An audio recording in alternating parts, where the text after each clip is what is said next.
to making America safe, strong, and proud again with President Trump. Thank you very much. Ladies and gentlemen, please welcome former Director of the United States Office of Trade and Manufacturing Policy, Peter Navarro.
This is a beautiful thing.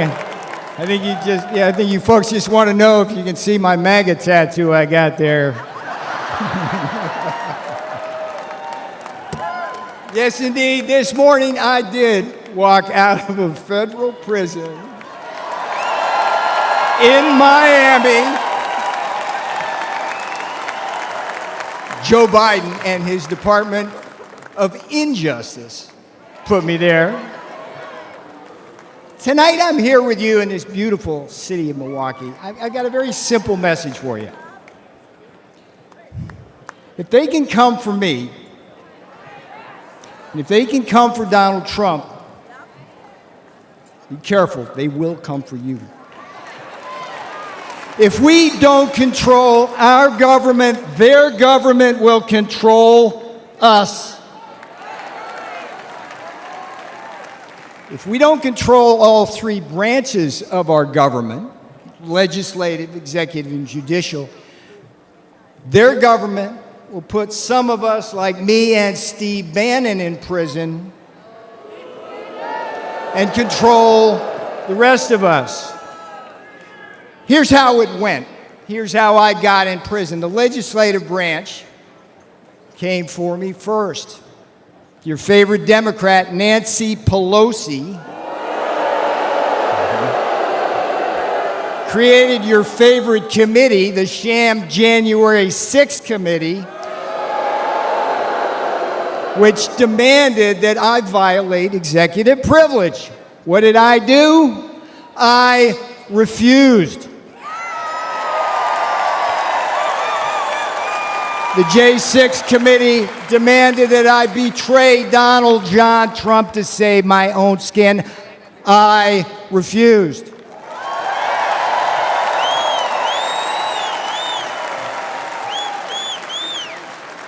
Here's the thing about the Constitution. They demanded that I break the law because they have no respect for it. I refused. And a Democrat majority in the House then voted to hold me in contempt. All right, what happened next? The next jackboot to drop was the executive branch. Another one of your favorite Democrats, Democrat Attorney General Merrick Garland. There's a winner.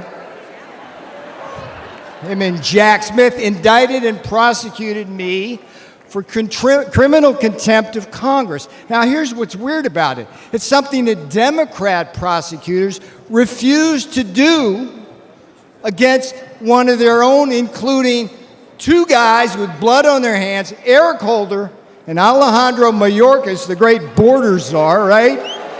They've actually gotten people killed for decades.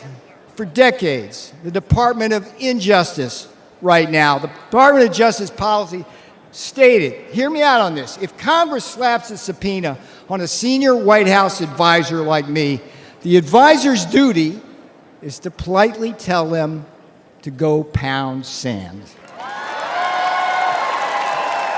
That's exactly what I did. So far we got two branches, legislative and executive. The judicial branch delivered the final blow. Just as, here's another favorite of yours, just as Democrat Judge Juan Marchand, you know this guy? Did to Donald John Trump in his Manhattan kangaroo court, another Democrat judge, a guy named Ahmed Maida, keep your eye on this guy, Ahmed Maida, Obama appointee, they stripped me of every possible defense, and then what? Just like in Manhattan with Donald Trump, they threw me to the wolves of an anti-Trump jury, and where? The D.C. swamp. They convicted me, they jailed me. Guess what? They did not break me.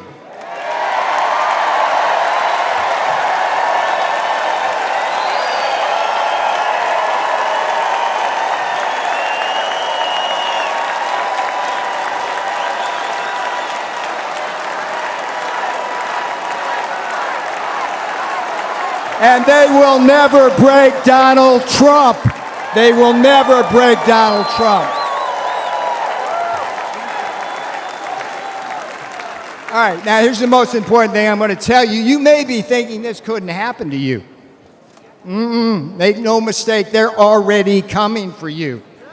Joe and Kamala, they threw out the woke blue carpet across the Rio Grande, opened our borders to what? Murderers and rapists. When Donald Trump said it, thank you for saying that, when Donald Trump said murderers, rapists in 2016, they go, oh, racist, whatever. We read the papers. It's murderers and rapists. Murderers and rapists, drug cartels, human traffickers, terrorists, Chinese spies, and a whole army of illiterate illegal aliens stealing the jobs of black, brown, and blue-collar Americans. They put them right on your front doorstep. Now, here's another thing Joe Biden did. You got to love this. The green new scam. We're in the heart here in Milwaukee, around all this. This is where the auto industry, that new scam is destroying our industry, leaving us at the mercy of the battery factories in Shanghai and slave labor in the Congo. Biden inflation. You're going to hear a lot of this because it's so friggin' true. Biden inflation is coming after what's left of your savings and eating your wages. And the Democrats, here's the thing. I'm sitting in prison thinking about this. It just eats at me as the Democrats come for your kids. They're indoctrinating them with poisonous attitudes on race and gender. And here's the thing, when politics fails, the investigations and prosecutions begin. They did it to me. They're going to do it to Trump. But hear me out. They've also done it to Catholics, pro-life activists, and parents who are just standing up for the kids at school board meetings. This is a tale of two Americas, and you know it wasn't this way when Donald Trump was president. I remember the days I was there. In Trump's America, you were safe and our borders were secure. In Trump's America, you were more prosperous and you didn't have to choose between what? Food on the table, medicine in the cabinet, and a roof over your head. And in Trump's America, you didn't have to worry about being locked up for disagreeing with the government.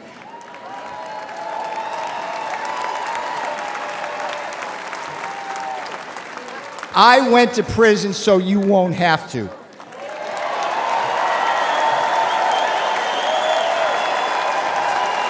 I am your wake-up call.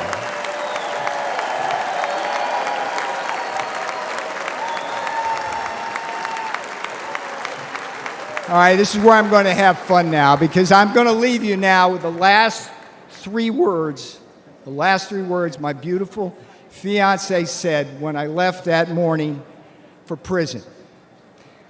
They weren't, I love you. That was a given. She simply said, we got this. We got this.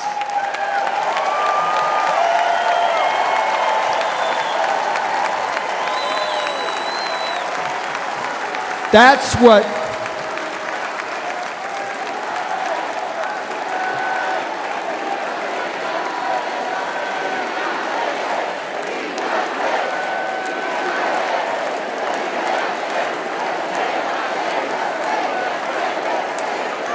bring my girl out now.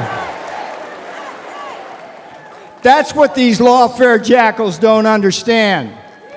When they put people like me in prison and fire figurative and now literal bullets at Donald Trump, they also assault our families.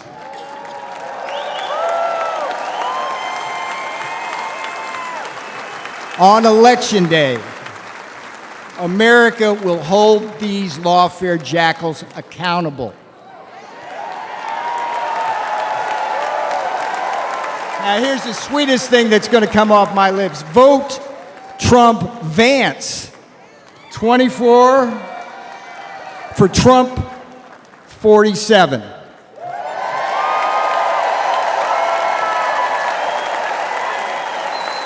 I'm Peter Navarro. I went to prison so you won't have to. This is my beautiful girl. She did the time with me. That's what these friggin' Democrats don't understand. They do this to our families. She's my girl. Yeah. I love you. Let's win. Do not let up. Do not let up. Pedal to the metal till November.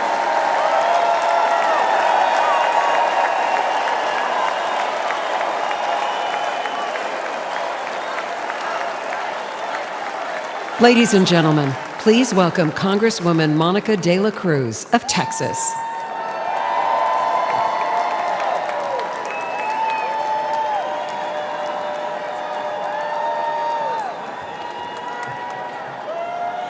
Hello, Milwaukee. On behalf of the great state of Texas, it is an honor to be with you tonight.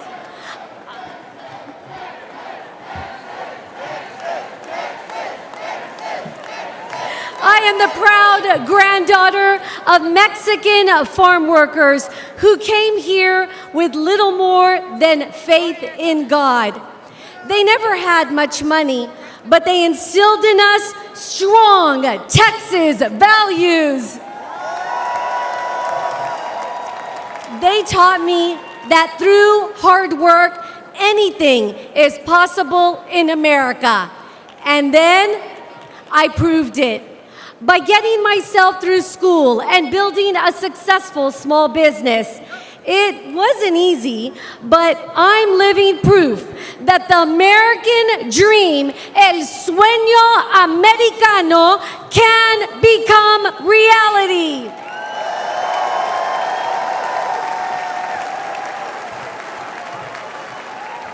Only in America can a little girl from South Texas go from watching her abuelo pick watermelons to serving in the people's house.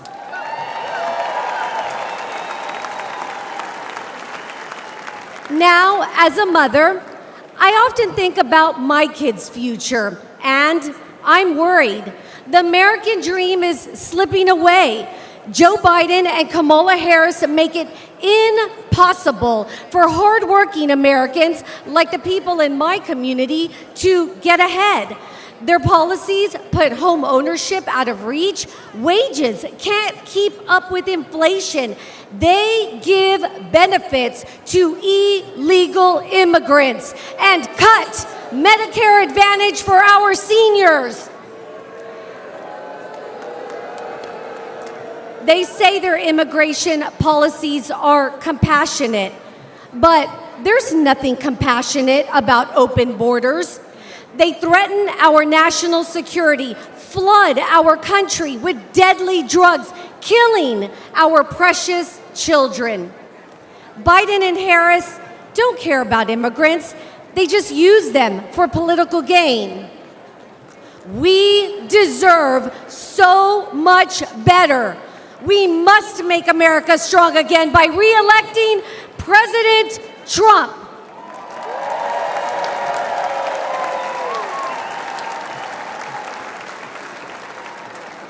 Under his leadership, we can put hardworking Americans first again. End this border crisis. We can restore peace and prosperity, creating an amazing future with endless possibilities. And we can rebuild the most vital institution of all, the American family.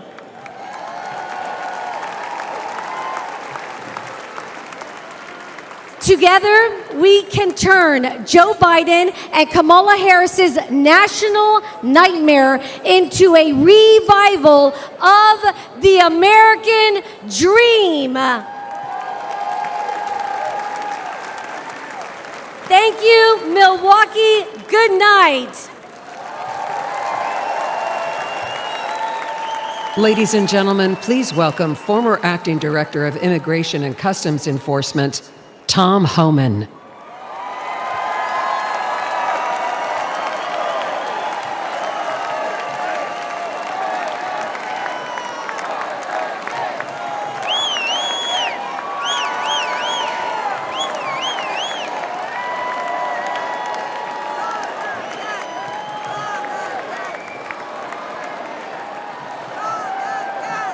Thank you. How you doing? My home state, New York. Where's New York at? Give me a shout. Damn right. Look, for those who don't know me, my name is Tom Homan. I began my career as a Border Patrol agent in 1984. After 34 years, I became the first Director of Immigration and Customs Enforcement, ICE, that actually came up through the ranks. I've worked for 6 presidents, starting with Ronald Reagan. Every president I've worked for said they're going to secure the border. President Trump actually did it.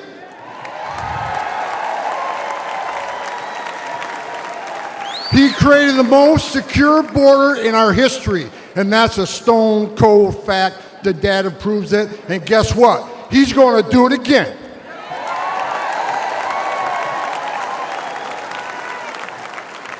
Under President Trump, we cut illegal immigration by 90%, the lowest level in 45 years. Deportations rose to the highest level ever, including historic numbers of illegal alien gang members and criminals. Most importantly, 4 years under President Trump, we had 13 people we arrested on a terrorist watch list. Joe Biden, 381. And let's remember, we got over 2 million known gotaways. How many of them came from a country that sponsored terrorism? God help us. Biden is the first president in American history to come into office and unsecure a border. Who the hell does that? On their first day in office, Joe Biden and Kamala Harris suspended deportations. They stopped the border wall. They canceled Remain in Mexico. They reinstated catch and release. They proposed amnesty for millions, along with free health care. And now we have a record illegal immigration, a record number of women and children being sex trafficked, a record number of Americans dying from fentanyl, a record number of known and suspected terrorists sneaking across our border. And here's what you need to know. This isn't mismanagement. This isn't incompetence. This is by design, and it's a choice. It's national suicide.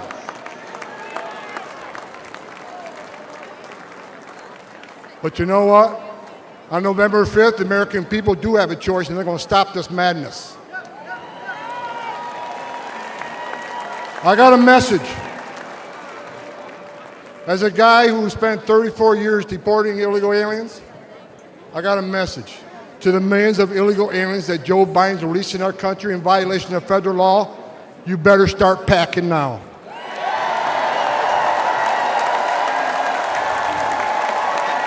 You're damn right. because you're going home. I got another message to the criminal cartels in Mexico. You smuggled enough fentanyl across this country to kill 148,000 young Americans. You have killed more Americans than every terrorist organization in the world combined. And that's when President Trump gets back in office. He's going to designate you a terrorist organization, and he's going to wipe you off the face of the earth. You're done. You're done.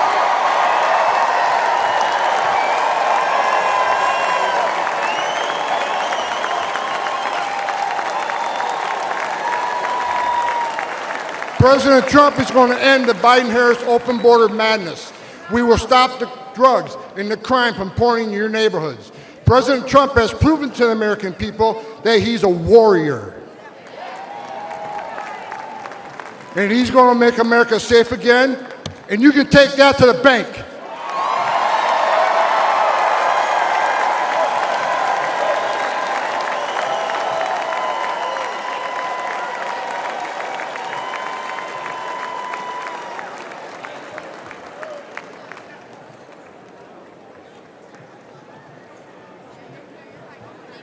Ladies and gentlemen, please welcome to the stage David Lara.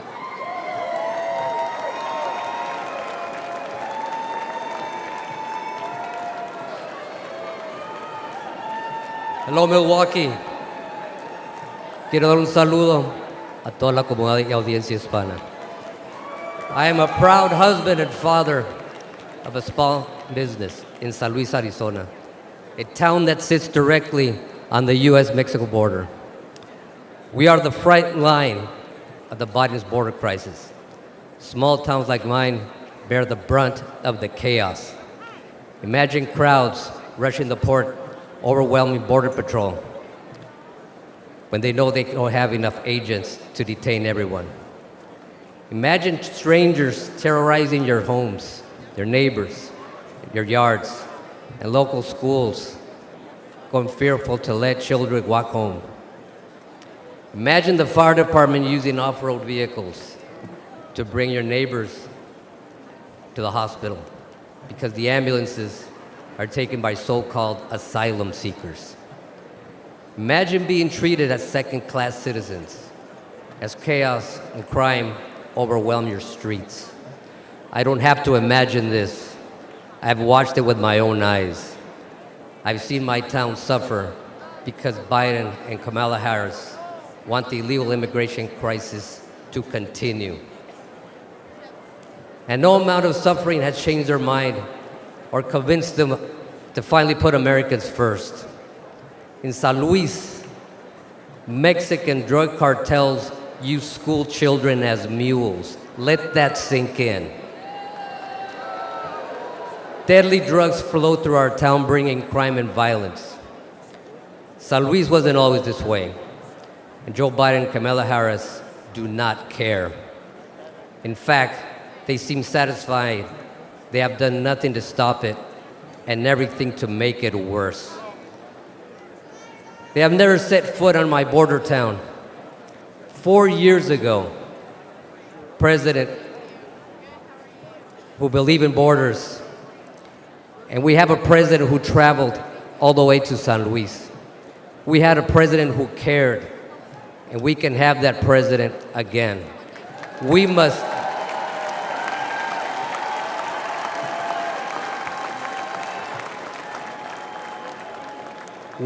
re-elect President Trump to close the border, the crime, and stop the drugs from pouring in.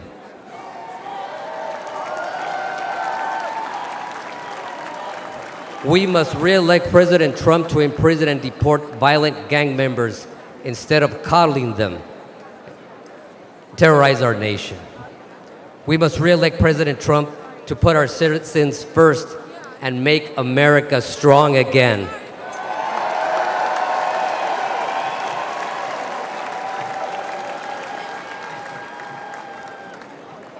Los Latinos estamos con Trump. Thank you, Milwaukee. American Latinos for Trump.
Ladies and gentlemen, please welcome Arizona ranchers Jim and Sue Chilton.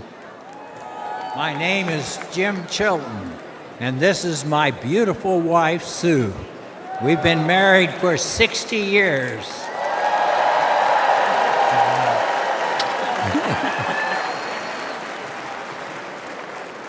I'm a fifth-generation rancher from Arivaca, Arizona, the great state of Arizona. 5.5 miles of our ranch is the U.S.-Mexico border. It's a known route for drug smuggling and human trafficking. On the screen, you'll see footage from our ranch. Since Joe Biden took office, our hidden cameras have recorded over 3,500 drug packers and others dressed in camouflage marching north through our ranch.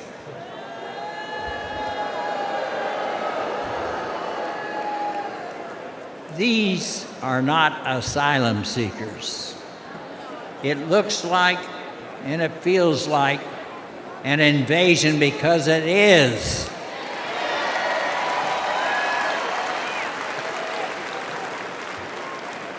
In April alone, over 5,000 additional unvetted aliens entered our ranch claiming economic asylum. We know firsthand that Biden's open border is our nation's greatest national security threat.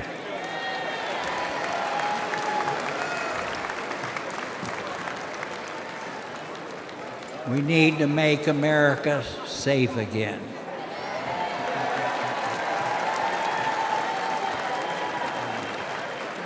Every time Jim leaves the ranch house, I have to worry that he won't come back alive. Our house has been broken into twice. A Border Patrol agent was shot 5 times by drug smugglers on our ranch.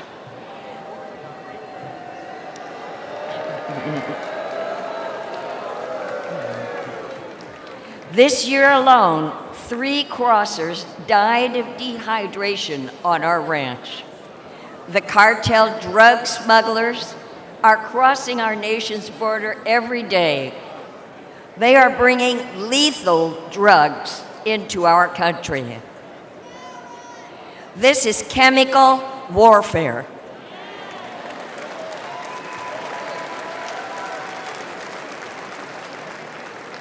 It's killing Americans.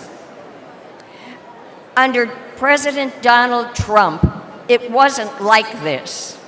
And if we bring him back, I know he'll stop it again.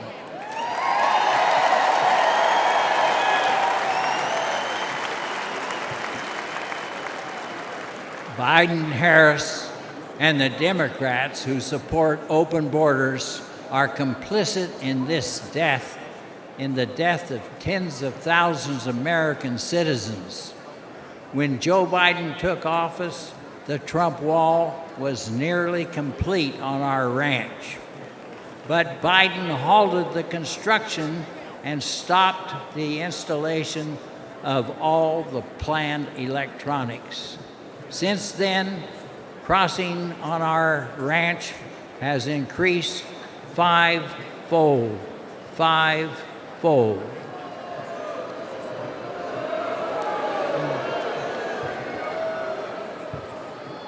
It's like Biden and Harris want the lawlessness.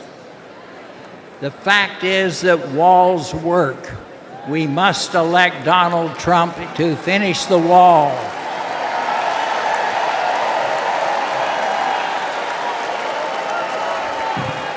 To stop the cartels.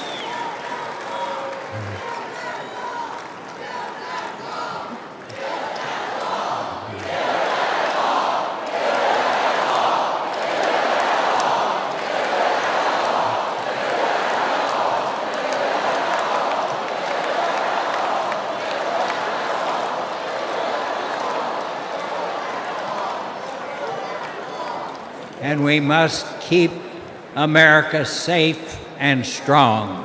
Thank you. Thank you, and God bless all of you.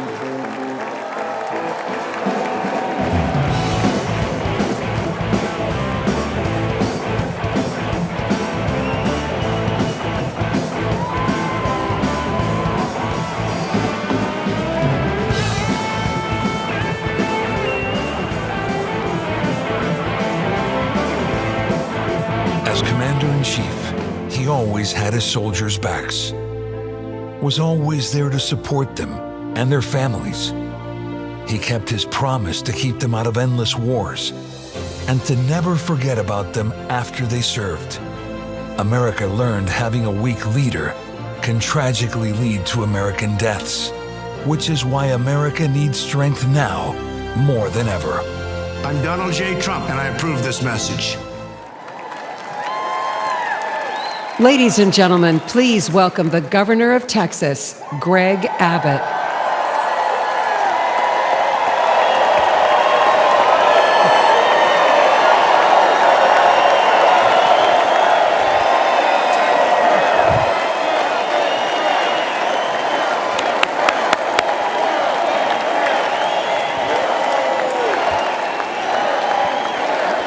Thank y'all very much. Thank y'all very much.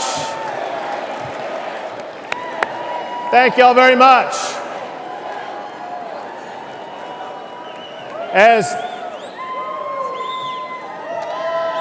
Come on, let's go. As governor of the largest border state, the great state of Texas,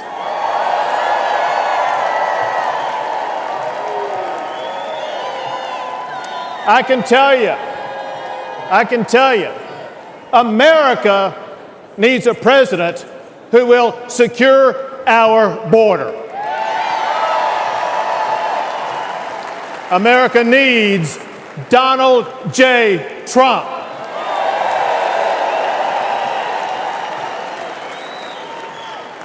The president's most sacred duty is to secure our country. Donald Trump fulfilled that duty by eliminating illegal immigration. Under President Trump, we had the lowest illegal border crossings in about 4 decades. By contrast, however, Joe Biden deserted his duty. On his first day in office, he gutted President Trump's policies. And the result has been catastrophic. Under Joe Biden, illegal immigration has skyrocketed. Under his watch, around 11 million immigrants have crossed our border illegally. That's more than the entire population of Michigan. It's twice the population of Wisconsin.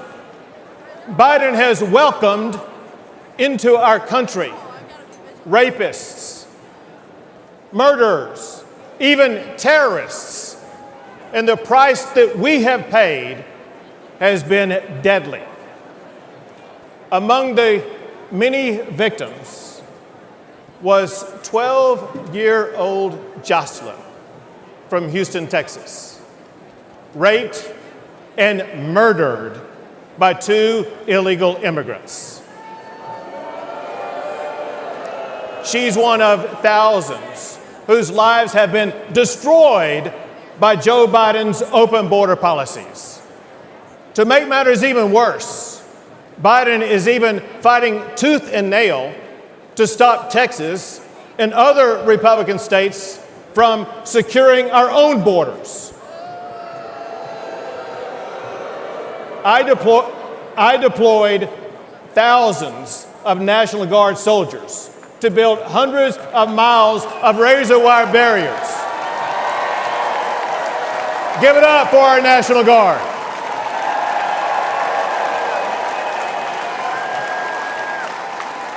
They built those barriers to stop illegal crossings. When Joe Biden ordered to cut that razor wire, I ordered the National Guard to triple the razor wire on the border.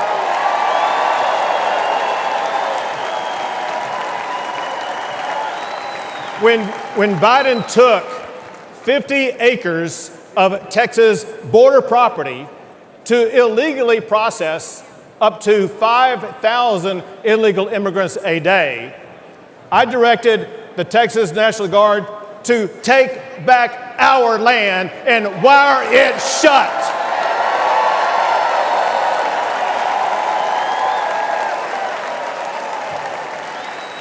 Now, there's no longer 5,000 people crossing the border like there was under Joe Biden. Now that the National Guard wired that shut, on average, there is one illegal immigrant crossing the border at that location a day. When Joe Biden and Kamala Harris refused to even come to Texas and to see the border crisis that they created, I took the border to them. I began busing illegal immigrants to Washington, D.C.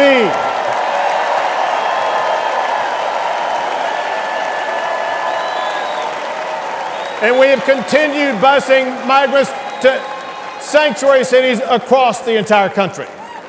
And those buses will continue to roll until we finally secure our border.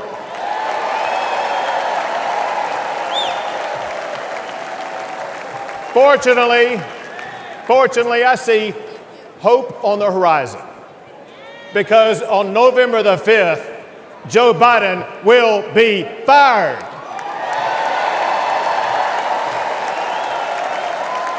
And Donald Trump will once again become the President of the United States of America.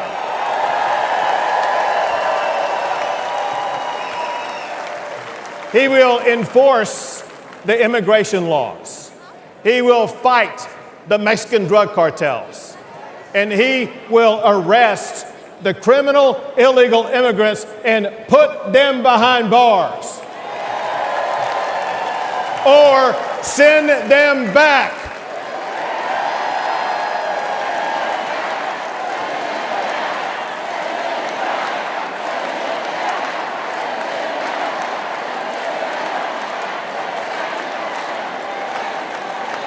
It is time to restore order at the border. It is time to rid our streets of crime and chaos. It is time to secure our nation by returning Donald Trump as President of the United States of America. Thank you all. God bless.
Ladies and gentlemen, please welcome petroleum engineer and energy advocate, Sarah Phillips.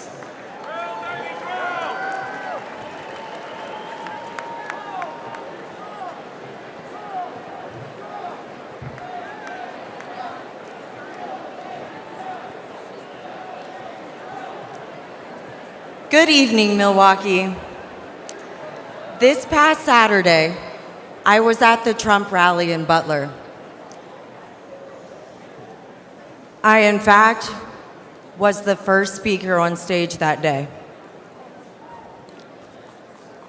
As you can imagine, it was a terrifying experience, but nothing was going to stop me from being here to support President Trump.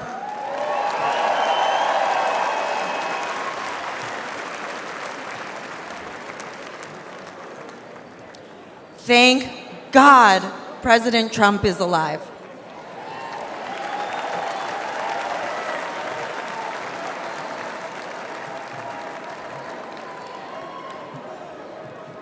I'm Sarah Phillips, and I'm honored to speak to you about one of the most important issues in this campaign, energy.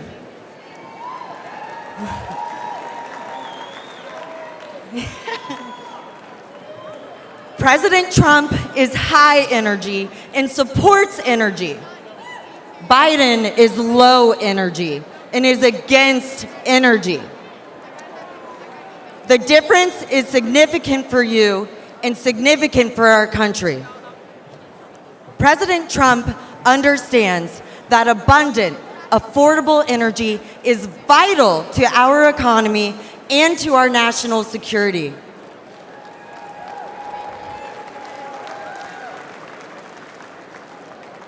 Meanwhile, President Biden is pushing the Green New scam.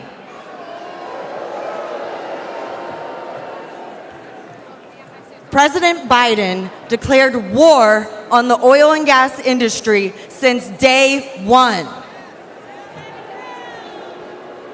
He canceled the Keystone Pipeline, overrode congressionally directed oil lease sales in Alaska, and has proposed massive tax hikes on oil and gas. His campaign against responsible development of oil and gas is crushing everyday Americans like you and me. I know this firsthand. As a petroleum engineer who worked on the front lines as a roughneck, I have witnessed the safe and environmentally responsible way America develops oil and gas resources.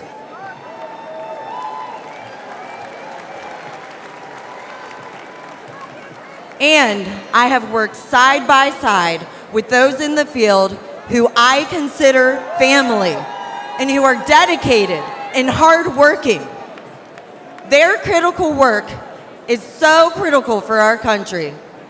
The hydrocarbons that are being extracted are a true gift. From powering our cars and heating our homes to being a building block for fertilizer, plastic, and many other products, our society and our standard of living could not exist without fossil fuels. Texas. That is among the many reasons why we need to return Donald Trump to the White House.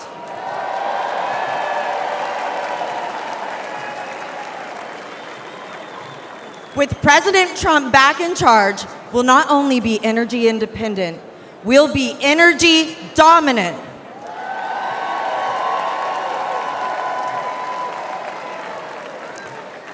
We'll create jobs, increase investment, and improve our national security.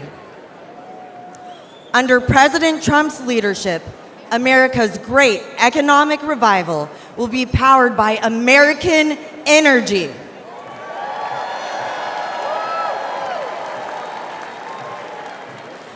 He did it before, and he will do it again. For the sake of our economy, for the sake of our quality of life, and for the sake of America's future, let's return Donald Trump to the White House. Texas.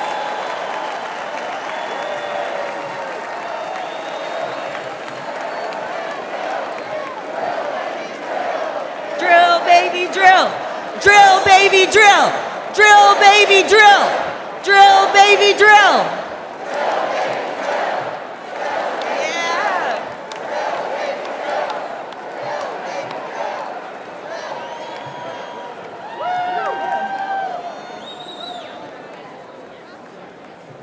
Ladies and gentlemen, please welcome the mayor of East Palestine, Ohio, Trent Conaway.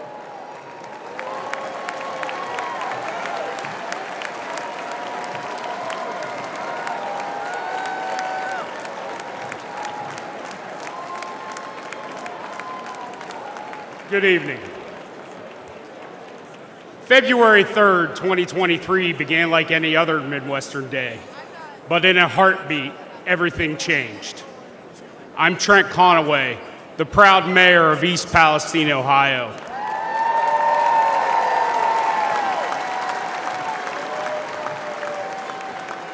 When the train derailed, spewing flames and toxic chemicals to our town, faced a disaster unlike we'd ever seen. And in the chaos, we witnessed a clear contrast between leadership and incompetence. Our first responders didn't hesitate. They raced to the scene, they battled the flames, and evacuated our citizens. And for that, I want to thank every one of them tonight.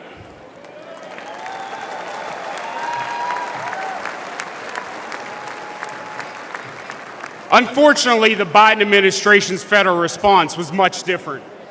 It consisted almost entirely of meetings and press events. They talked and talked, but they delivered little help.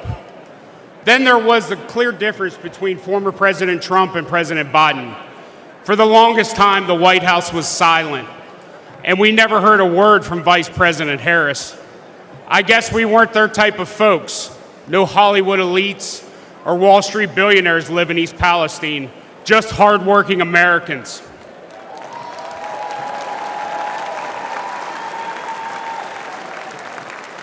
But Donald Trump cared. First, he called to ask permission to visit, not wanting to intrude, and then he asked how he could help. When he arrived with fresh pallets of drinking water, he met with everyone, from first responders to local officials and residents. He toured the derailment site. He listened to us, and he shared a meal with volunteers at a local McDonald's. His presence was genuine. His concern was real. After a year of criticism, President Biden finally did show up. His appearance was brief, forced, and scripted. He met with a select few and then left. We needed so much, and he delivered so little. I know a thing or two about train wrecks now, and let me tell you, that's what the Biden administration has been.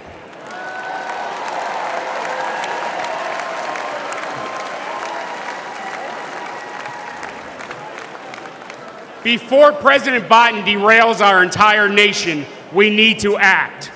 We need a leader who values small-town communities as much as big cities. We need a president who loves all Americans.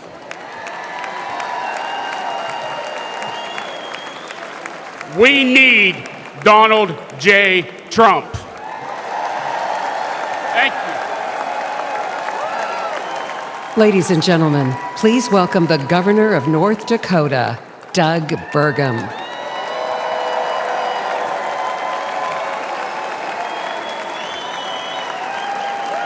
Hello, Milwaukee. And hello, North Dakota. Feels good to be here. The last time I was in Milwaukee, in this building, standing behind a podium was for the debate, and I stood on one leg for 2 hours. You guys might remember I blew my Achilles the day before. But to kick things off, I have a question for you, and I need your help answering so nice and so loud that everyone at home can hear you. Are you ready? Who will make America energy dominant?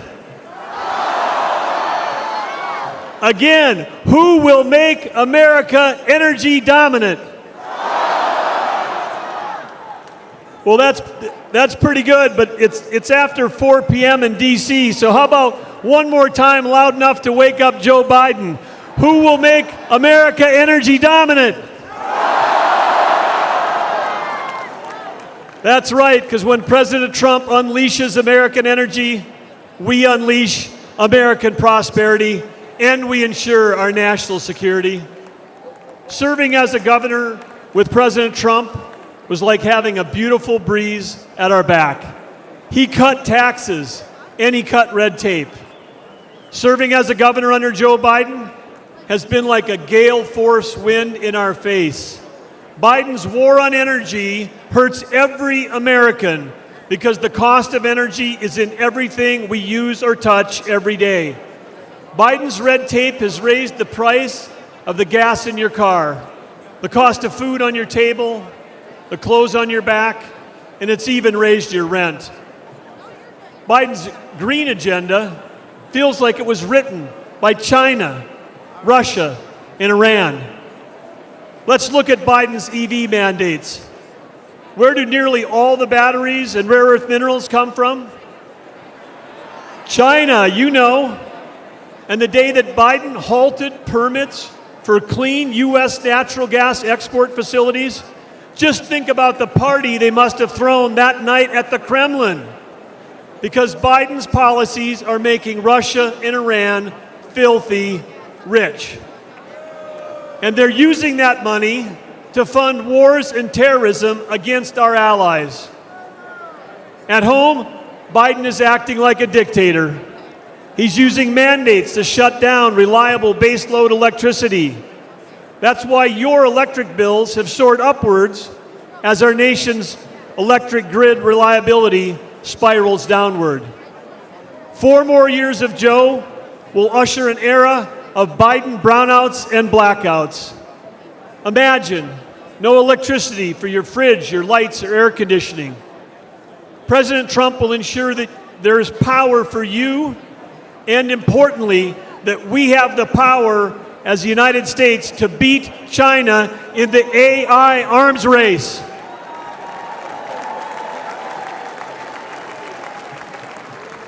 Unleashing American energy dominance is our path back to prosperity and peace through strength.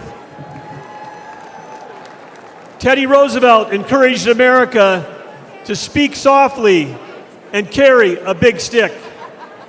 Energy dominance will be the big stick that President Trump will carry.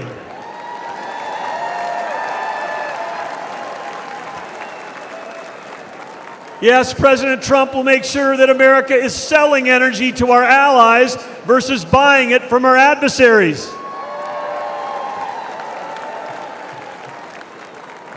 Innovation has always been the source of American greatness, and President Trump champions innovation over regulation. Last year, over that whole year, my wife Catherine and I traveled all across America. As all of you know, it's rural America that feeds the world, that fuels the world, and defends the world. Small towns with a huge impact, and rural America is Trump country.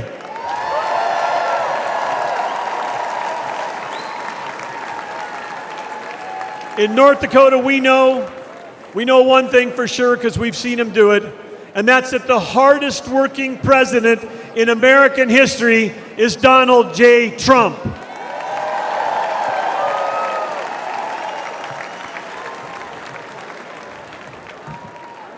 President Trump cares deeply about every American, rig workers, truck drivers, roughnecks, and yes, America's great farmers and ranchers.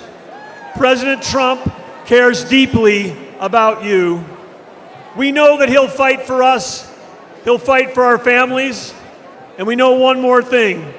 He'll let all of you keep driving your gas-powered cars.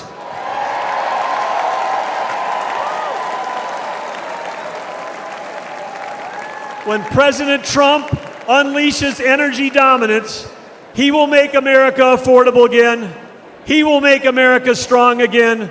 And when President Donald J. Trump and JD Vance together, they will make America great again.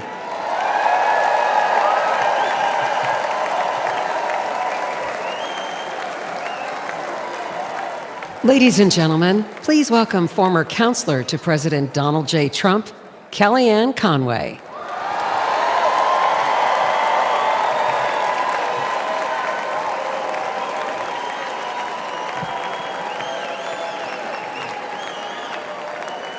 Good evening, Patriots.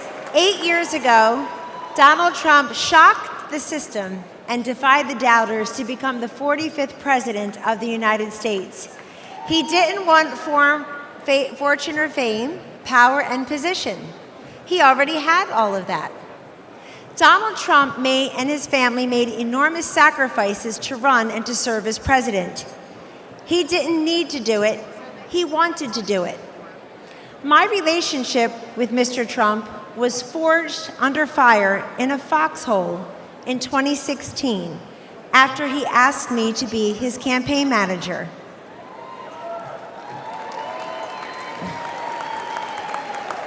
We had no idea that he was making history as the first successful presidential nominee ever to tap a woman to lead a campaign.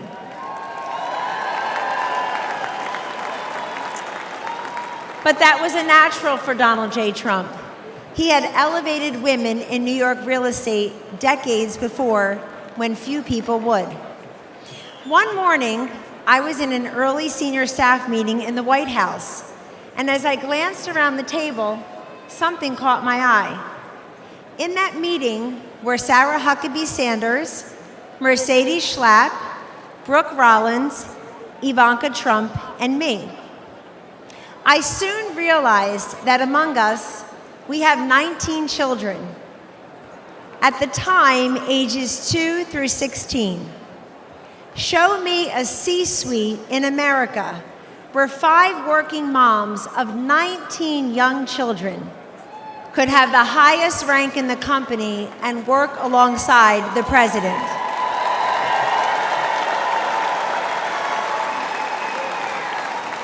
In the Trump White House, we lived it.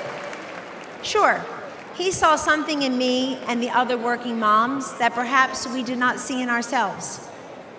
But more importantly, he sees what's best and what's possible for millions of decent, hardworking Americans.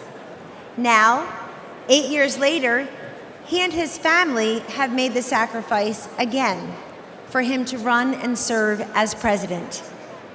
Donald Trump could be the envy of former presidents. He's a billionaire who could play golf every day at his own golf courses. He can enjoy a magnificent life with his incredible 5 children, his 10 amazing grandchildren, and that extraordinary, elegant, beautiful, brilliant wife. The former and future First Lady, Melania Trump.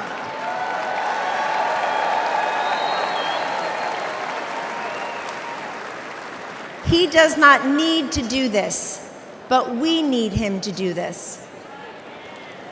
How often do we hear, "I want Trump's policies without Trump's personality"? Well, good luck with that. We don't get those policies without that personality.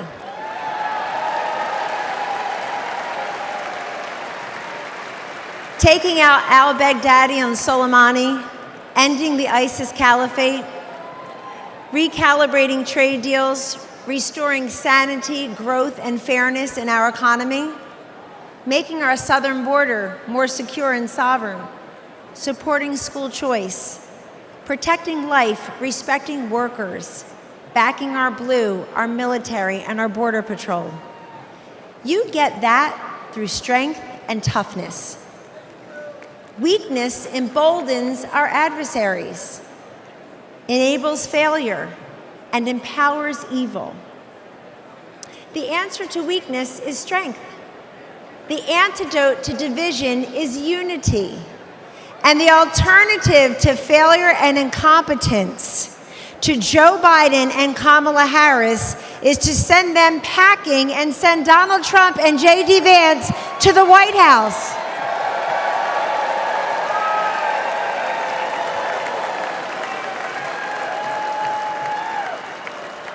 If you know someone who is skeptical about the Republican Party or who is cynical about politics, don't dismiss them.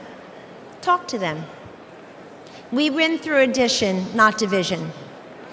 In Donald Trump's Republican Party, everyone is welcome. Thanks. We have been called deplorable, irredeemable, MAGA extremists, and worse. But Donald Trump sees you for who you are. You love your God, you love your family, and you love your country. In 2024, there should be no more hidden, undercover Trump voters.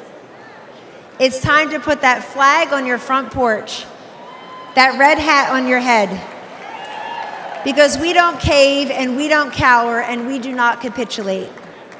Instead, we get up, we show up, we stand up, and we speak up. Ladies and gentlemen, this is your movement. This is your moment. And this is the man I know and the president we need for 4 more years. He picks the toughest fights and wins. He has stood by me, and he will always stand up for you. Thank you, God bless you, and God bless the United States of America.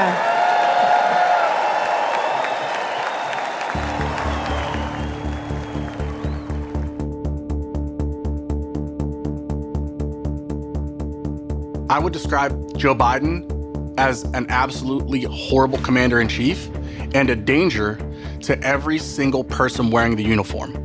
We don't have that sense of leadership. We don't have that sense of trust. I think it's absolutely unforgivable that a commander-in-chief would leave people behind. The military has been unfortunately demoralized. You've seen the enrollment drop precipitously under this administration. They don't feel like they have a leader, somebody that they can follow. I do believe this country is less secure with Joe Biden as president. We're absolutely 100% weaker with Joe Biden as our president. We are far less secure today under Joe Biden's watch than we've probably ever been. Our enemies see Joe Biden as a weak president. Our enemies have taken full advantage of Joe Biden's weakness as commander-in-chief. The weakness of President Biden has strengthened our enemies. All you have to do is take a look at the border. Even in America, we're scared. It's not safe to walk our streets here in the United States of America because of President Biden. I served under every president from Ronald Reagan when I first enlisted, all the way through Joe Biden. And by far, Donald Trump was the most respected and best commander-in-chief that we had. Donald Trump is a strong leader. He cared about the troops. He showed in his actions that he put us first. I have the utmost confidence in President Trump as our commander-in-chief. He will stand up for the American service member. Under Donald Trump, that military can be brought back to as strong as it was. We were absolutely more respected under President Trump from all countries, even if it was ones that were adversaries. Leaders across the world knew that if he said something, that he would act. Under President Trump, in 4 years, there was no foreign war to be fought. There was no invasion of Ukraine. If President Trump was still president, we wouldn't have had the attacks in Israel. We wouldn't have a lot of these foreign issues that we're seeing right now. He was respected on the world stage. When President Trump was president, these people all stayed in their place. They understood we had a strong leader. We are definitely more secure with Donald Trump as the President of the United States. Joe Biden puts veterans last. President Trump is the only president that's actually cared about the veterans. President Trump was led from the front, not the rear. I'm a proud Democrat, but I'm more proud to say that I'm a veteran, and I do wish that all Democrats, all people would vote for President Trump. President Donald J. Trump has been the best commander-in-chief for the men and women in the uniform in the last 20 years. Ladies and gentlemen, please welcome Congresswoman Paulina Luna of Florida.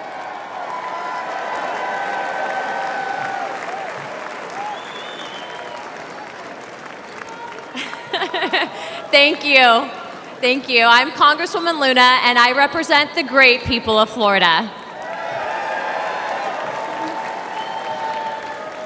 The greatness and strength of America are beacons of hope for countless lives around the world. Our strength ensures our safety and security. My husband and I knew this when we joined the Air Force. But we don't preserve peace and stability by policing the world or by involving ourselves in every foreign conflict. We preserve peace by commanding the world's respect, a respect that is earned through unparalleled military strength and firm, decisive leadership. Over the past 4 years, the Biden administration has failed to uphold this standard. They have misused our resources in foreign wars contrary to our national interests, and they have eroded the lethality and fighting culture of our armed forces. The leadership that we need, that respects our military and understands the true cost of war, is only found in Donald Trump.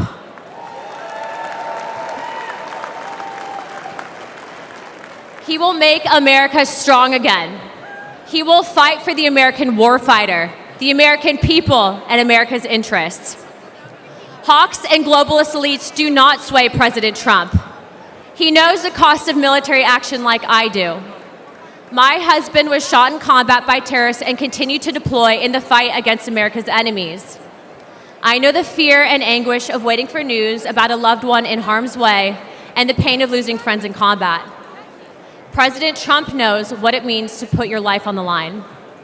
Our service members and their families make immense sacrifices, and they deserve a president who respects that sacrifice and who would lay down his own life in defense of this great nation.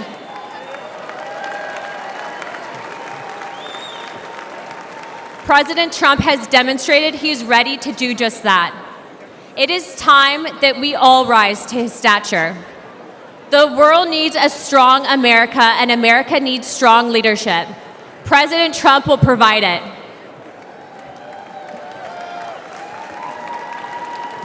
Regardless of race, gender, color, or creed, I urge you to vote for Donald Trump and JD Vance on November 5th.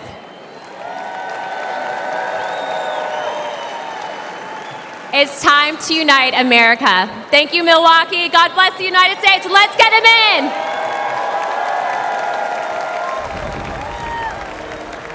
It was Christmas Day. We boarded Air Force One in complete and total darkness, in the pitch black of night. We landed in war-torn western Iraq. No lights on the runway. There were hundreds of troops packed into a dining hall. They had absolutely no idea that the president and first lady were about to walk into that room. And when they did, it was a sight and a sound and a scene that I hope I never forget. That room absolutely erupted. That was the kind of patriotism President Trump brought back to our country. One of the young soldiers yelled from the back of the room, "Mr. President, I re-enlisted in the military because of you." And without missing a beat, the president said, "And son, I am here because of you." Ladies and gentlemen, please welcome Medal of Honor recipient David Bellavia.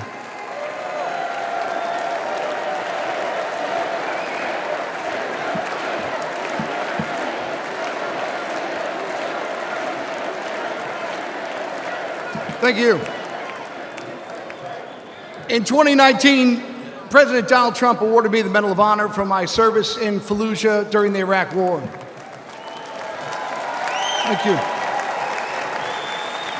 Today, I speak across the country on behalf of our military services, and I ask parents, I look them right in the eye, like I'm looking at you, and I ask them, will you give America your sons and daughters to serve in the greatest force for good this world has ever seen, the United States military?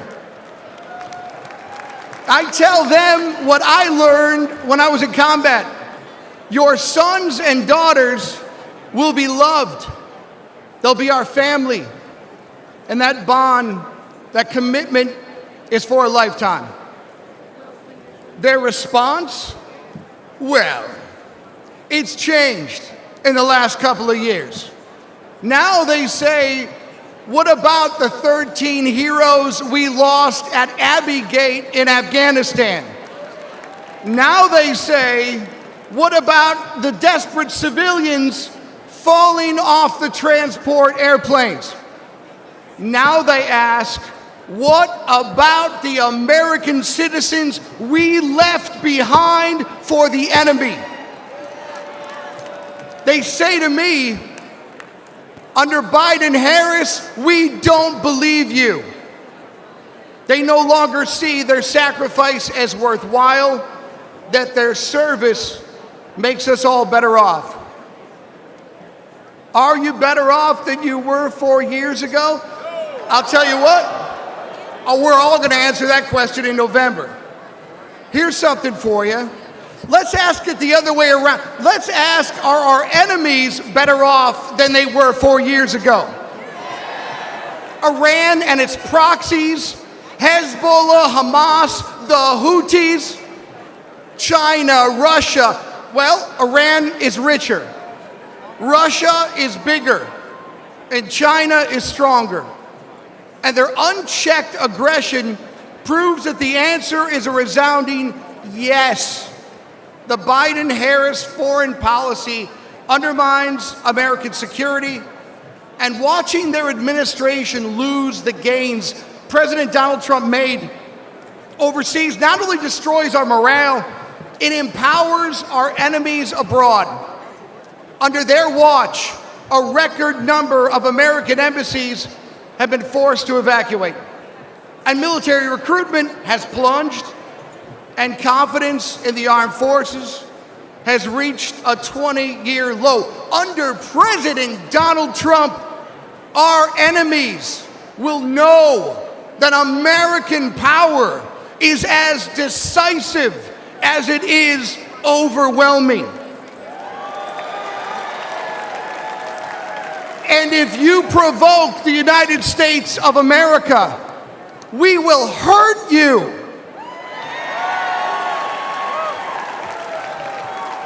And if you threaten citizens of the United States of America, we will hurt you for generations to come, so help me God.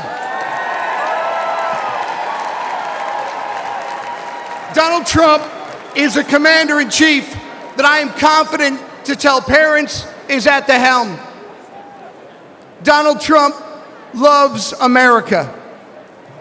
He too has bled for the nation that he loves. May God bless America. May God bless our Gold Star families. Thank you for what you've given this country. And may God keep President Donald Trump safe and in his hands. May God make America strong. May God make America great again. Join me in voting for Commander-in-Chief Donald J. Trump for President of the United States. Thank you very much.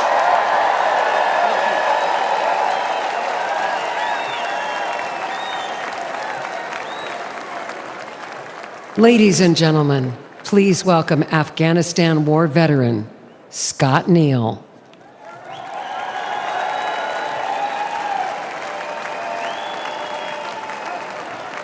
Thank you. Look at all these great Americans here. Well, good evening, my fellow Americans. My name is Scotty Neal, and I'm a proud United States Army Green Beret veteran. Thank you. And the most important part is I'm a proud veteran entrepreneur. Almost 23 years ago, Al-Qaeda declared war on America September 11th, 2001. Weeks later, Green Berets from the 5th Special Forces Group became the first Americans in uniform to deploy to Afghanistan, and I was one of them. Thank you. Deep in enemy territory, some of us rode on horses. Some of us went further behind the lines to track down the terrorists who killed our fellow Americans. Today they call us the horse soldiers. Thank you. For the next 17 years, we were on the forefront of this country in Iraq, in Africa. Again and again, we deployed for our fellow Americans. Some of us sacrificed our bodies. Some of us sacrificed our lives for the American people. And for me, America was worth it. Thank you. Thank you. Now, after leaving the military, I wanted to live the American dream I had been defending. And I wanted to start a business with my friends that I served with. Today, my company's known as American Freedom Distillery, and we make horse soldier bourbon.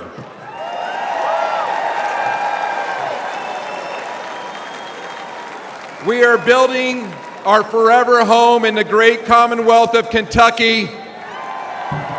That's right, where true bourbon comes from, in a little small town called Somerset. Please come visit us. All of our ingredients are made here in the United States of America. We ensure we hire veterans. We want to prove that America remains the land of opportunity for those brave enough to reach out and grab it. But tragically, almost 3 years ago, my fellow veterans and I recoiled at the bloody anarchy of President Biden's withdrawal from Afghanistan. We saw weakness and chaos. We saw 13 of our brothers and sisters lose their lives. Most of us veterans who served got phone calls for those courageous Afghanistans that we fought with in the mountains as they were pleading with us not to leave them behind. Throughout our careers, we never had regrets about our service. But this moral injury caused many of us to ask, why did we serve if this was the outcome? But despite this dark chapter, I know America is good. We're still the shiny city on the hill that everybody wants to come to. But we need a president with a record of making our country better and not worse. And that's why I'm voting for Donald Trump. Exactly. He encourages patriotic Americans to celebrate the country they love. He supports anyone brave enough to reach out for the American dream and to fight for it. And he's the only candidate in this race who embodies the American determination and decisiveness. Let's make America strong again.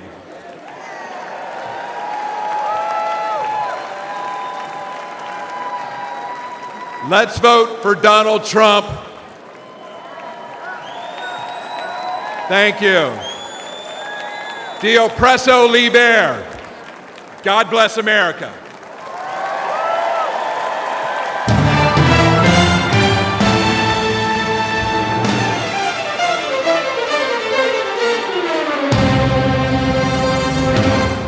This is a man's world.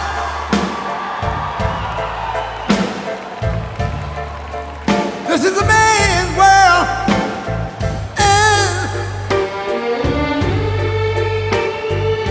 But it wouldn't be nothing. Ladies and gentlemen, please welcome the next President of the United States, President Donald J. Trump.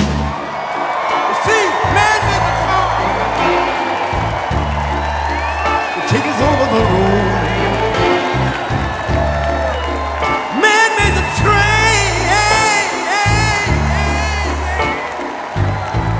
heavy load. Man made the lights to take us out of the dark. And man made the boat over water. Like my Bible said, Noah made the ark. This is a man's world. Ow! But it wouldn't be nothing. About a woman or a girl.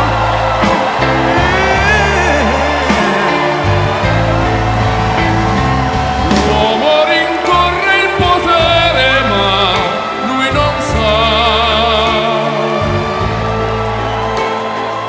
dei grandi limiti ad essere come si parla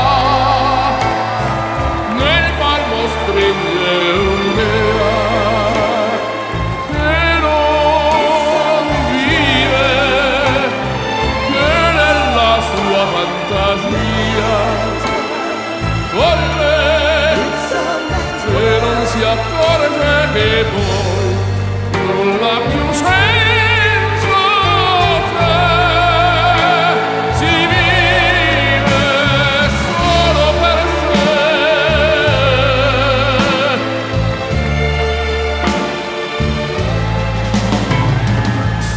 Man thinks about a little bit of baby girls and a baby boy. Man make them happy because man make them toys. But after man make everything he can. Man make lira, pesos, dollars, rubles. Ladies and gentlemen, please welcome Kimberly Guilfoyle.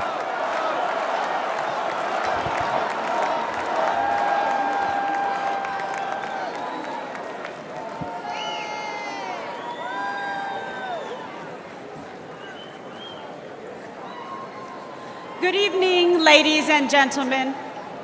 Like you, I have spent much of my time the last few days in prayer. And I know that God has put an armor of protection over Donald Trump.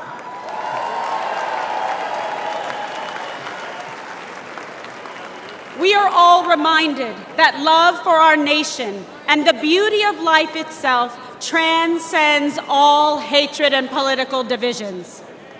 I stand before you tonight more convinced than ever. This is the most important election in our lifetime. This election will decide the fate of our great nation.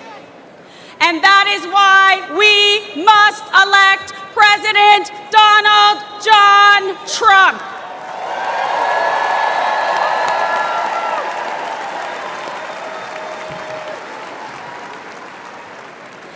This is not just a choice between Republicans and Democrats. This is a choice between safety or chaos, wealth or poverty, national sovereignty or open borders. This election is a choice between Joe Biden's vision for American weakness and Donald Trump's vision of American greatness.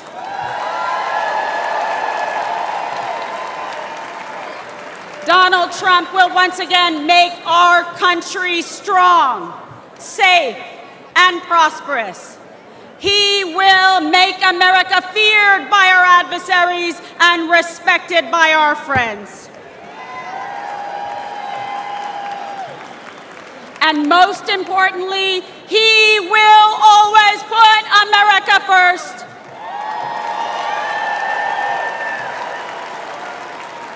After 4 years of Joe Biden's disastrous America Last agenda, our country is more dangerous, vulnerable, and impoverished than anyone had thought possible. President Trump handed Biden a booming economy and a strong nation. All Joe had to do was leave it alone and take a nap.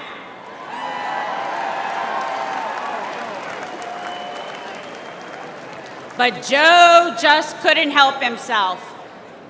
Joe Biden cannot lead America. He cannot even lead himself off a stage. Now Americans are drowning in inflation. Insanity spreads like a cancer in our schools. We are closer to World War III than any time in my life. And we are facing an unprecedented invasion of millions of illegal aliens across our southern border. Rioters and looters go free, while Biden and the Democrats persecute American heroes like Donald Trump.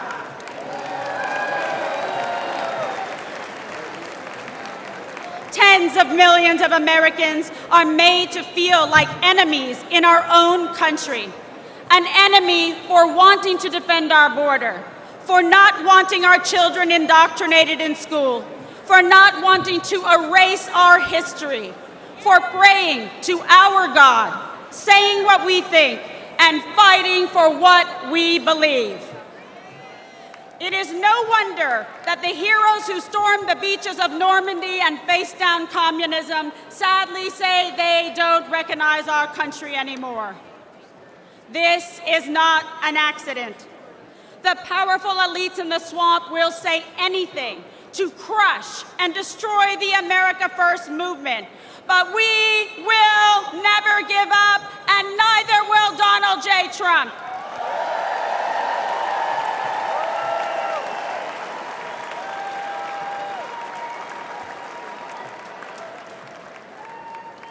I know I speak for patriots everywhere when I say we are fed up. We are outraged about sex trafficking and drug trafficking across our southern border. We are fed up with the forever wars. We are done being told by the radical left to sit down, shut up, and obey. The Democrat vision for America is governed by fear, hatred, and political oppression. Our vision is defined by a love of our country, love for our fellow citizens, and our love of freedom.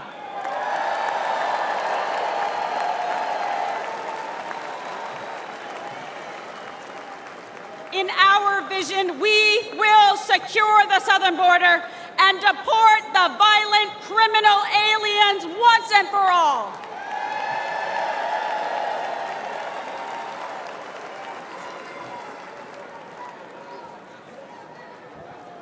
In our vision, America will combat foreign aggressors and ensure our service members are protected, not abandoned, as they carry out their dangerous missions abroad.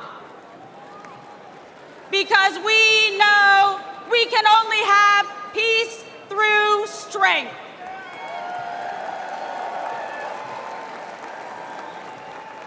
We will restore an era of national pride, where freedom of speech is respected and cancel culture is ended.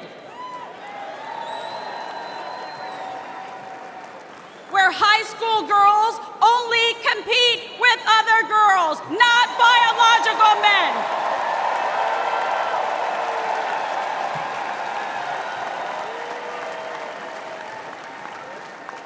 Where struggling cities never put criminal illegal aliens above our heroic veterans and brave law enforcement. Where our streets are not ruled by gangs and rioters, but governed by law and order. Where students are freed from failing schools and corrupt teachers' unions through universal school choice.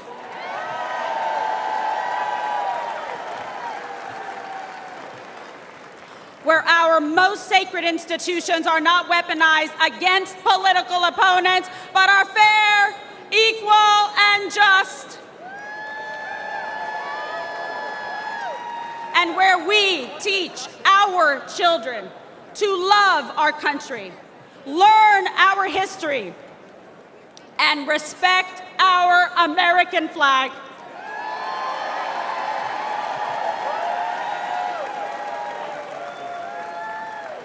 I believe in America. I believe in our freedom and liberty. And I believe in Donald John Trump.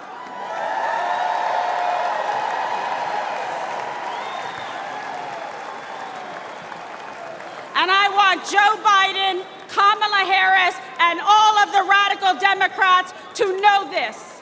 We will not be bullied into obedience. We will not cower in silence. We will fight for America because we love America.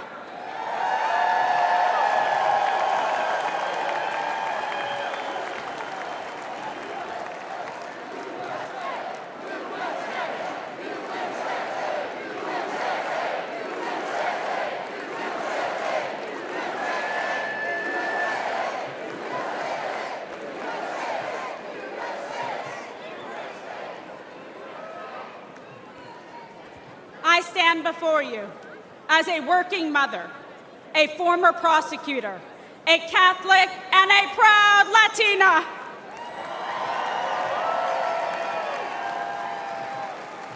I know personally what every American has now seen with their own eyes. I know the measure of the man that stands before us. Donald Trump will never stop fighting for you.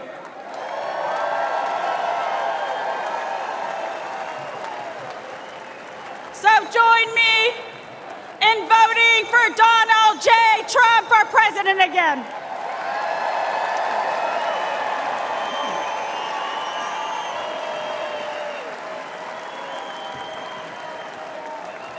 Victory is in our sights.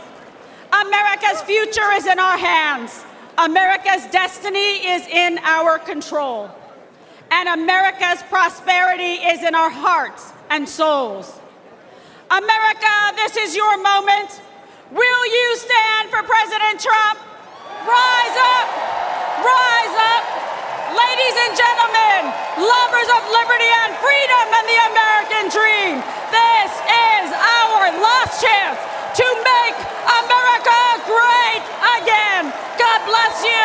God bless President Trump, and may God bless America.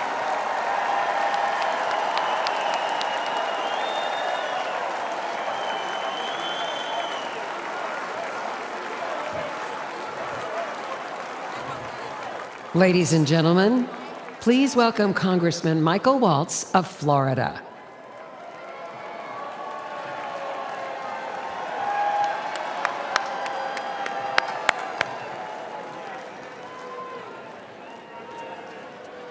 I am so honored.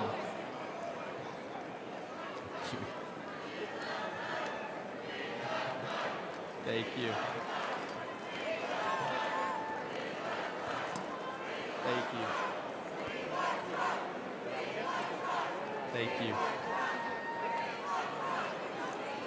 Hello, Patriots. I am so honored to stand before you as a 27-year Army veteran and the first Green Beret ever elected to Congress. And I'm joined tonight by my beautiful wife, Julia, who, oh, by the way, has more combat tours than I do. Look, folks, we have deployed all over the Middle East, all over Africa, all over Afghanistan, and I have never in my lifetime seen the world falling apart like it is under Joe Biden. And that's because under President Trump, we had a president who defeated ISIS, broke Iran, stood with Israel, always stood with our allies, made China pay. You didn't see any spy balloons under President Trump, did you? He deterred Russia. You know what he told Putin? You try anything, and I'll take the tops off the Kremlin. And he didn't dare, did he? He did under Obama, he did under Biden, but not under Donald J. Trump. He defused North Korea. And importantly, he got our hostages home and didn't pay billions of dollars to get our Americans back. And here's my favorite part about Donald Trump, the commander-in-chief. He sat across the table from the bureaucrats and the generals and said, if you don't give our troops what they need, you know what he told the generals? You're fired. You're out of here. We're cleaning house. Everything takes too long, costs twice as much, and delivers half of what our troops need. And what do we have today? What do we have today with President Biden? What's he focused on? He's focused on pronouns. He's focused on renaming bases. He's focused on DEI, and here's my favorite. He's focused on building electric tanks. Has anybody seen any charging stations in the Middle East for the Biden's electric tanks? And here's what I can tell you straight up in combat. Our enemy's bullets, listen to me folks, our enemy's bullets could give a damn about black, white, or brown, or about religion, or about gender, or about anything else. The only colors that matter in the foxhole are the red, white, and blue, baby. That's the only thing that matters. That's the only thing our military should care about. And that's the only thing our fellow soldiers care about. And that's the only thing President Trump cares about. Now, I want to tell you a story about the man, the leader, the commander-in-chief, that is Donald J. Trump. We all remember Biden's disgraceful withdrawal from Afghanistan, the debacle and the stain on our national conscience that was. The 13 Gold Star families have to relive it every day, the ones that lost their sons and daughters that disgraceful day. Biden won't even take their calls. He calls it an outstanding success.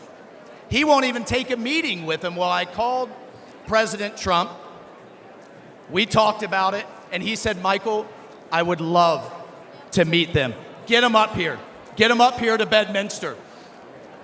He was scheduled, folks, hear me on this. He was scheduled to spend an hour with them. You know how long he spent? He spent 6 hours with them. He met each one. He listened. He cared. One of the moms kind of leaned over to me and she said, do you think he'll sign a picture of my son? I said, oh, hell yeah, he will. Please ask. He will be happy to. And he spent hours more. And if that wasn't enough, he then has them up to dinner. And at the start of the dinner, he promised them this. When he gets back in the White House, he will release all the tapes, all the videos, all the records, all the emails, and give these families the accountability and the transparency that they deserve and that they will never get from Joe Biden.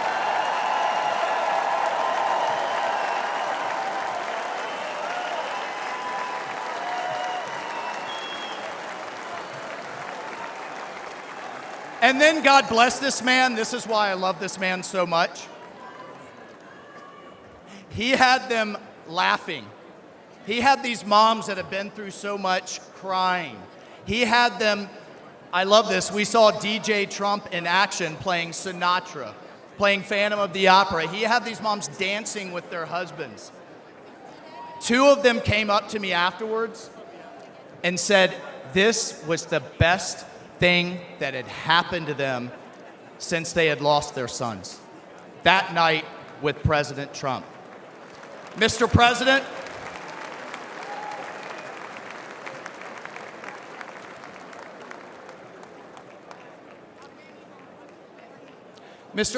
you helped them heal. And I will forever, and they will be forever, and America will forever be grateful to you for that.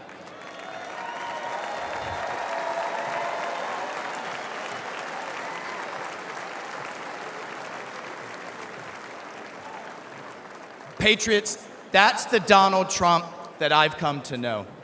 That's the Donald Trump and the commander-in-chief we all know. That's the Donald Trump the media never wants you to see. That is the Donald Trump we must have as commander-in-chief back in the White House this November. We need it, the country needs it, the world needs it, because we will once again have peace through America's strength. God bless you. I salute you. Let's go fight, fight, fight, and let's win.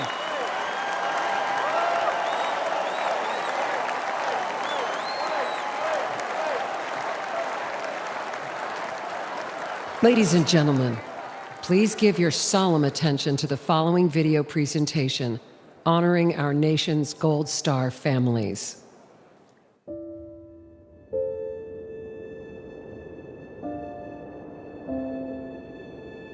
I'm Jim McCollum. I'm the father of Marine Lance Corporal Riley James McCollum, and I'm here to speak for him. My name's Alicia Lopez. I'm Herman Lopez, and we're the parents of our son, Hunter Lopez, a U.S. Marine stationed in Camp Pendleton, San Diego, California, who passed away on August 26, 2021 in Kabul, Afghanistan. My name is Abby Sanchez, and I am the voice for my brother, Corporal Humberto Sanchez. My name is Coro Braceno, and I am Corporal Humberto Sanchez's mother. My name is Stephen Nakui. I'm here for my son, Kareem Nakui. I'm here today to give my son a voice. My name is Cheryl Jules. I am Sergeant Nicole G's aunt. She was a U.S. Marine that was killed in the Kabul, Afghanistan withdrawal. My name's Christy Shamblin, and I'm here for Sergeant Nicole G, United States Marine, who was killed in the Afghanistan exit. My name's Kelly Barnett. I'm here to give a voice to my son, my best friend, Staff Sergeant Taylor Hoover. And my name's Darren Hoover, and I'm here to give voice as well for our son, Staff Sergeant Taylor Hoover. When we started hearing that the Taliban was moving in, that there wasn't more military being deployed, and that they had decided that the Taliban was our security, that was when I became terrified. They were just kind of left there, hung out to dry. For you from Afghanistan, where there are significant casualties, including some Americans from a I was at suicide work attack outside the country. and heard about it. Instantly had that just chill go through me, and I started sending messages. I'm talking to people. I'm calling his girlfriend. I'm saying, well, have you heard from him? Calling his sisters. Have you heard from him? You know, we're texting. We're saying, please, just send us a text. Just whatever. Just let us know that you're okay. When all the explosions went off, I had messaged her and I said, hey, you know, I know you can't say anything, but, you know, just an emoji, just a bubble.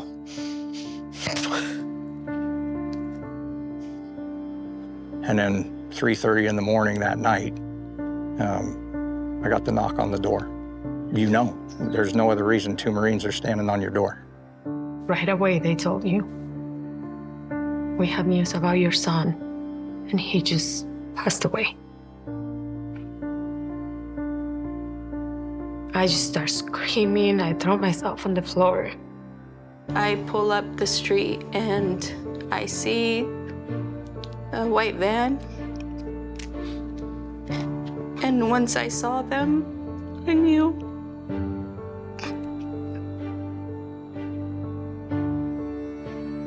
It's surreal. Seeing all those flag-draped coffins in the back of a C-17 is something you'll never forget. And it really drives home that, you know, these young men and women gave the ultimate sacrifice. They had all the families within this large room. The president showed up, and that was, it wasn't what I was expecting. You know, this guy's sitting across from me on that tarmac, and he keeps looking at his watch. Biden did not want to be there. I don't know what he wanted to do, but he did not want to be there. He looked at his watch multiple times. I saw it 3 times. He didn't say anything about Riley. And to this day, he has yet to say those 13 kids' names. And that makes me so upset because those kids were serving their country. Those kids, they were giving their life for this country. And I always said they were thinking that their commander-in-chief was gonna have their back because they were fighting for this country, and that didn't happen. The administration, the White House, our president has never once mentioned their names, not one of them. Honestly, I don't feel like Joe Biden cared. He just had no empathy for us at all. I do think incompetence played a huge factor in what happened. Bad decision, bad leadership, and it all starts at the top. Joe Biden should not be leading this country. There was no point in making that hard deadline August 31st. It was 100% a political stunt. He let my son down. He let the 13 down. He let the 45 wounded down. He let those 174 civilians down. He let our country down. And then what it hurts the most is that they could be here.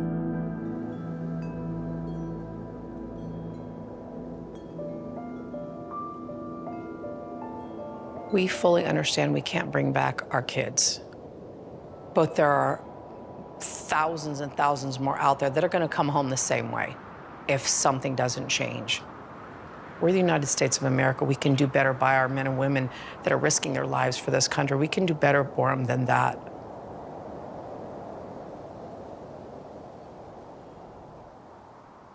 To this day, Joe Biden and Kamala Harris have never mentioned these fallen soldiers' names. President Trump will never forget them.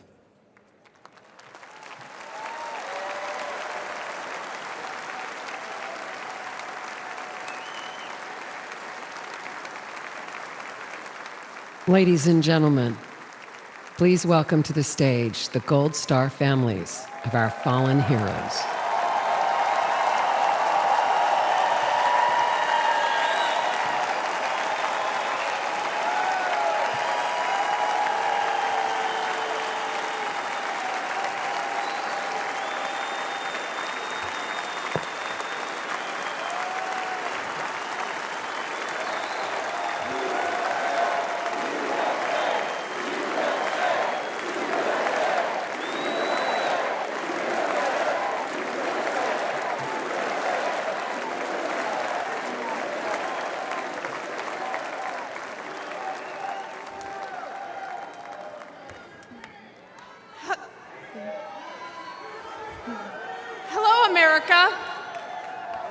I'm Christy Shamblin. My daughter-in-law, Sergeant Nicole Leanne G.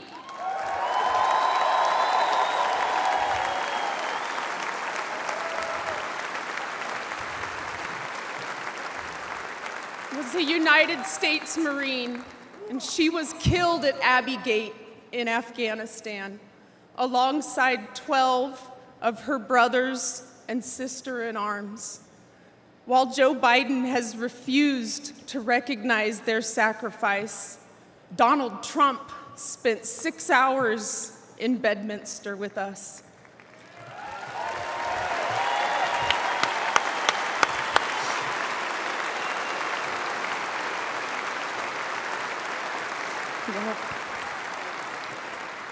He allowed us to grieve. He allowed us to remember our heroes. Donald Trump knew all of our children's names. He knew their stories, and he spoke to us in a way that made us feel understood, like he knew our kids. Donald Trump carried the weight for a few hours with me.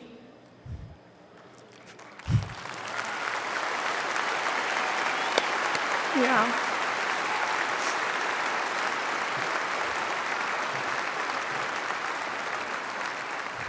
And for the first time since Nicole's death, I felt I wasn't alone in my grief. Thank you.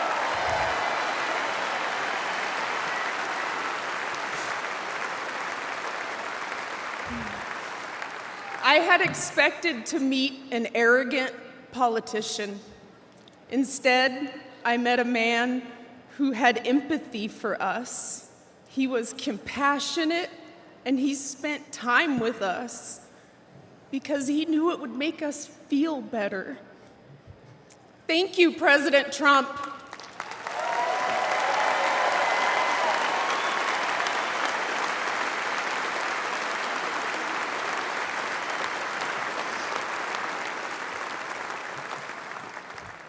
I'm Cheryl Jules, Nicole's aunt. Joe Biden said the withdrawal from Afghanistan was an extraordinary success. An extraordinary success. Look at our faces. Look at our pain and our heartbreak. And look at our rage. That was not an extraordinary success. The humiliation of our nation was not an extraordinary success.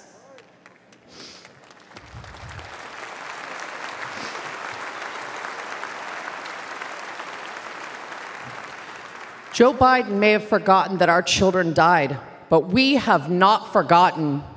Donald Trump has not forgotten.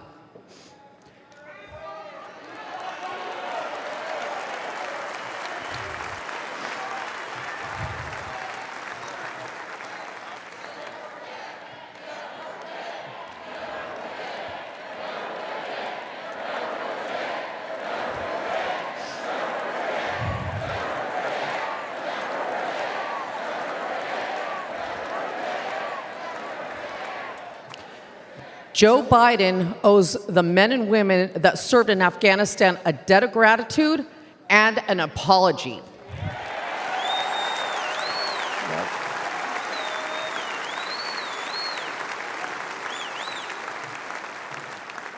Donald Trump loves this country and will never forget the sacrifice and bravery of our service members. Join us in putting him back in the White House.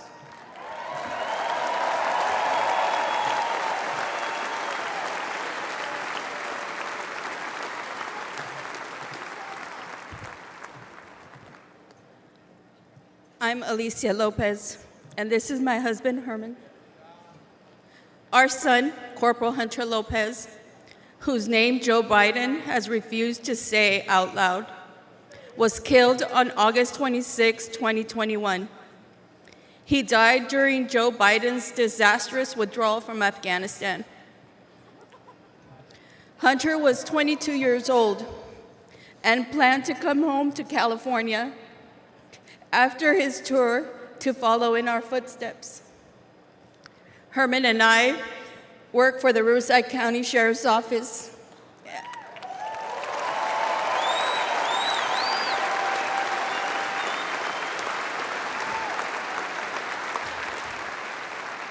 And our family has a tradition of service in law enforcement.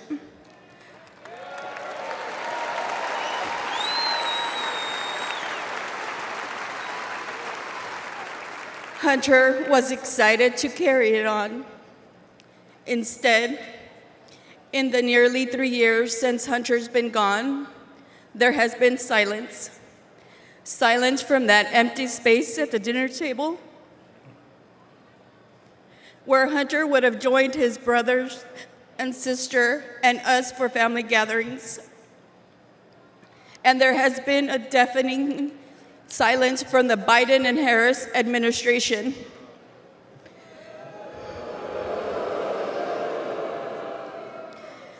Despite our pleas for answers and accountability, they have pushed us away and tried to silence us.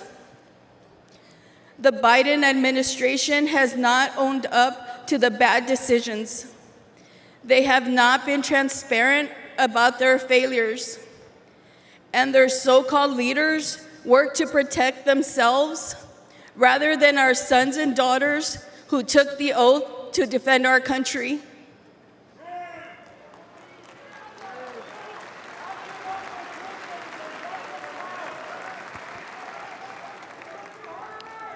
Thank you. When Hunter and the other service members' bodies were returned to the U.S. in Dover, Delaware, Joe Biden met the plane. But he made the occasion more about his son, lost to cancer, than our sons and daughters, lost on his watch. Worse than that, he has never said their names out loud. And during last month's debate, he claimed no service members have died during his administration.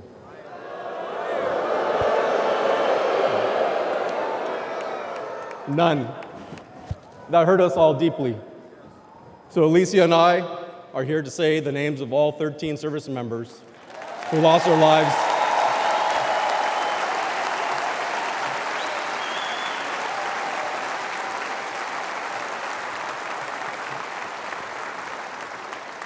all 13 service members who lost their lives at Abbey Gate.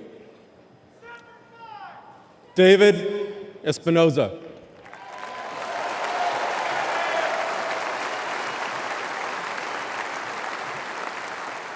Nicole G.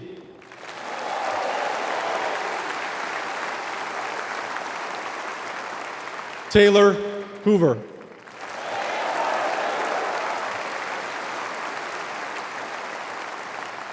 Ryan C. Knaus.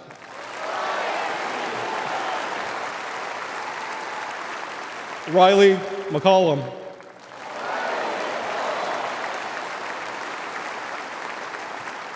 Dylan Marola.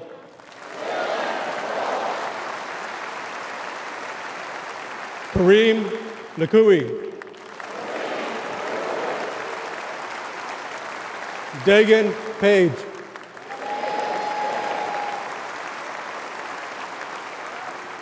Johanny Pichardo.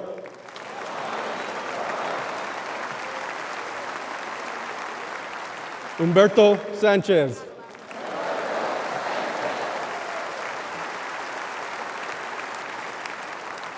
Jared Schmitz.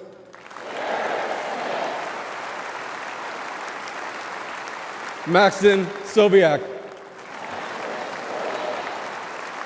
And my son, Hunter Lopez.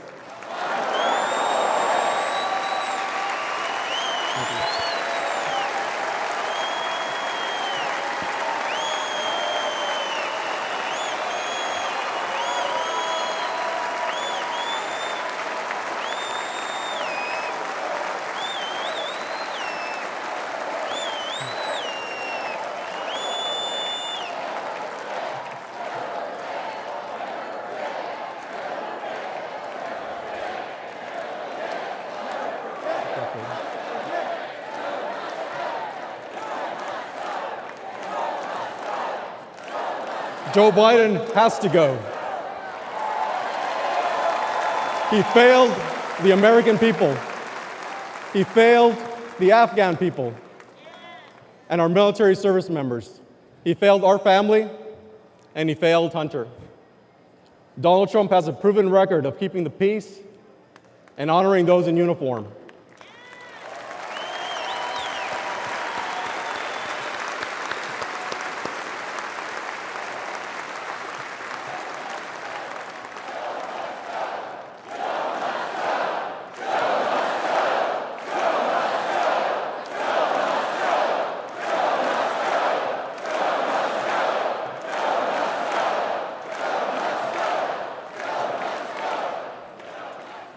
All of us on this stage recognize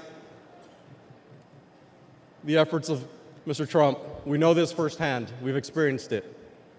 Whenever we've met with him, he has demonstrated compassion. He has joined us on our mission for answers, and he has given hope to our extended Gold Star family.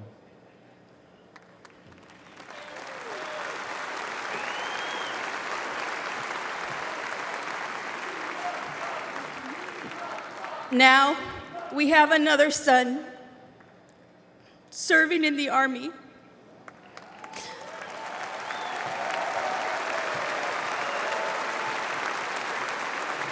And we do not trust Joe Biden with his life.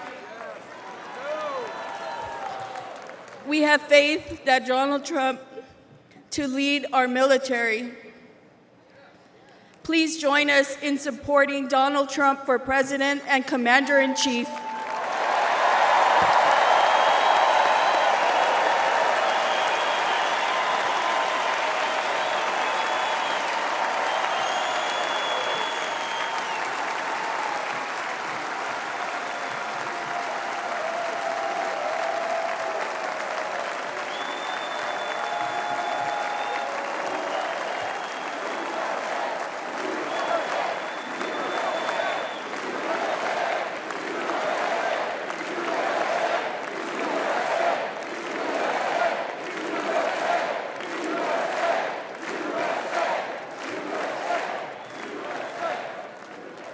While campuses struggle to get control of their students, at UNC Chapel Hill, they are bringing order back. Students restoring the American flag and singing the national anthem. Protesters began to take down the American flag, and that's when the guys stepped in. Patriotic fraternity brothers stepped in and said, "Not today, Hamas." A group of frat brothers defended the American flag from anti-Israel protesters. I held the Israeli flag, and they held up the American flag while protesters chanted at us, screamed at us. I was told to kill myself about 50 times, called a white supremacist, a fascist. They protected the flag for an hour. They were pelted with bottles and rocks. But they stood strong. I think the most popular college students right now are the ones at UNC. God bless those UNC frat guys for taking down the Palestinian flag and putting up Old Glory. Giving us some hope there that not all college students have gone woke. They should be celebrated for, and what be more rare is their bravery, their willingness to stand up and exhibit that patriotism and protect America. All is not lost. In every corner of America, there are many people that love this country. I'm very proud of these boys and very, very proud that we have parents that are raising good kids like this in our country. I love America. There are still patriots in this country that actually want to fight and would, sacrifice themselves for this flag, this country. It's good to know that there's some patriotic young men out there supporting the flag still out there. Don't bend the knee to these people.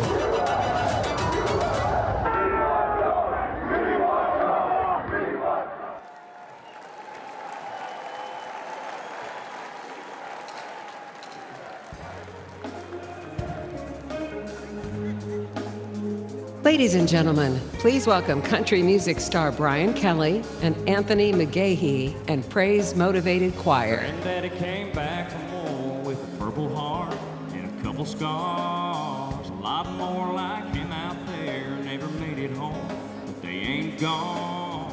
And Old Glory don't ever get old. She's the greatest story's ever been told. You can try, but you can't take it, can't break this American spirit, that red, white, and blue. It's flying for freedom, for me and for you.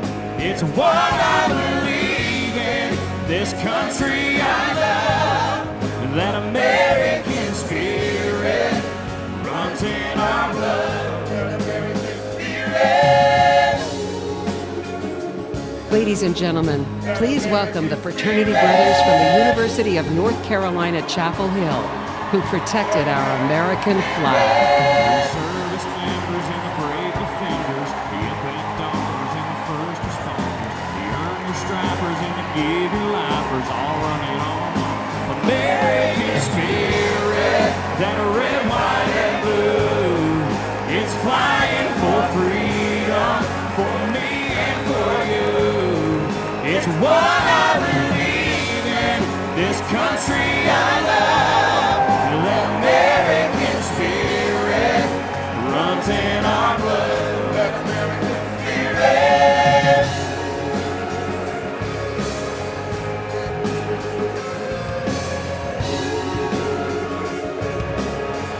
That American spirit. Oh, in every big city and all the small towns, hats come off when the flags come out. Every mom and pop shop flying them proud. You can't take down American spirit, that red, white, and blue. It's flying for freedom, for me and for you. It's what I believe in, this country I love. The American spirit runs in our blood. Come on.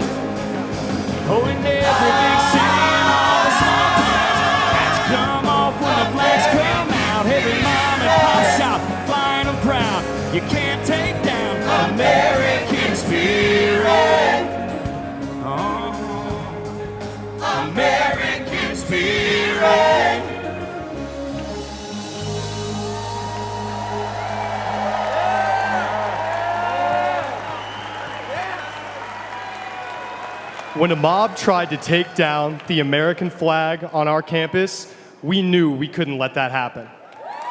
We stood guard, we held it up, and we did not let it fall. It was all about respect, not just for the cloth, but for everything that the flag stands for. Too many people have sacrificed everything for it. The least we can do was keep it flying. And tonight, we are proud to honor our flag again.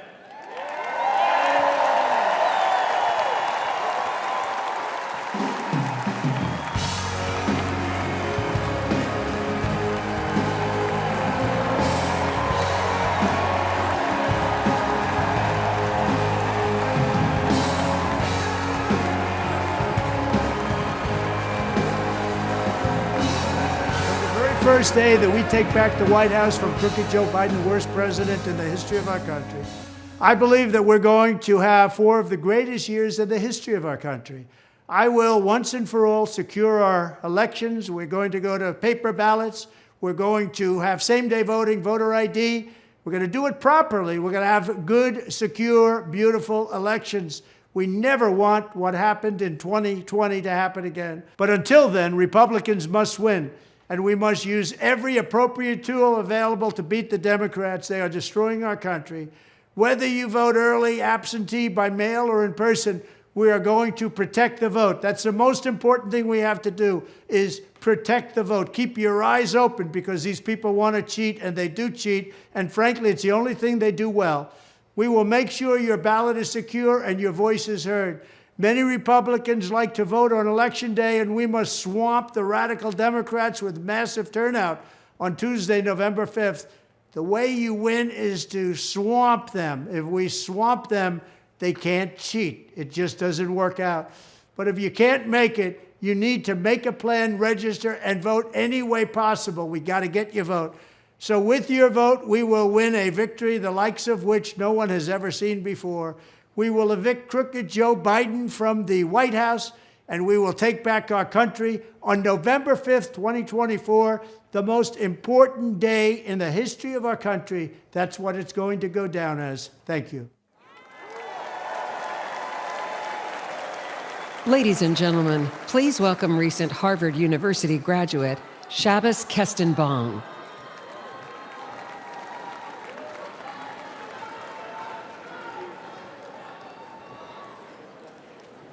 My name is Shabbos Kestenbaum. I am a proud first-generation American. I am a proud Orthodox Jew. And as of 5 months ago, I am the proud plaintiff suing Harvard University for its failure to combat anti-Semitism.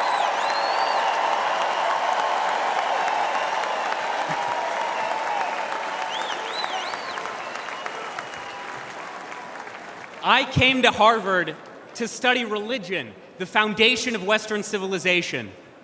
What I found was not theology, but a contempt for it. My problem with Harvard is not its liberalism, but its illiberalism. Too often, students at Harvard are taught not how to think, but what to think. I found myself immersed in a culture that is anti-Western, that is anti-American, and that is anti-Semitic.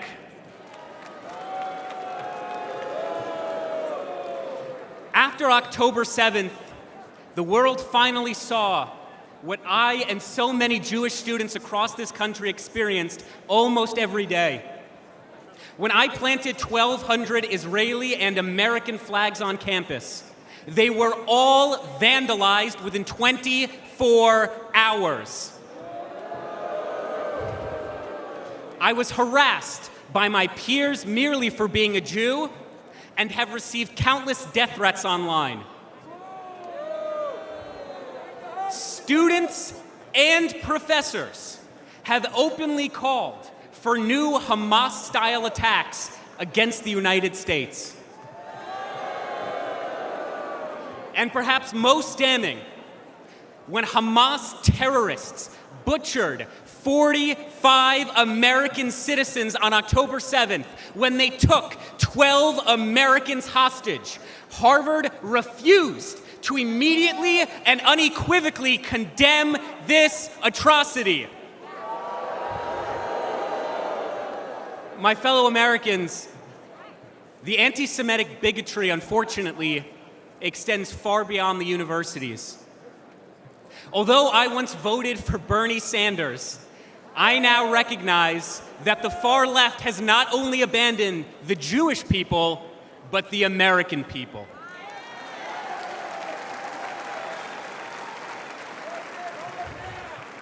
The Democratic Party, the party I registered to vote for the day I turned 18, has become ideologically poisoned. And it is this poison, it is this corruption that is infecting far too many young American students. Let's be clear. The far left's anti-Semitic extremism has no virtue, and the radicalism on our campuses and on our streets has no moral legitimacy.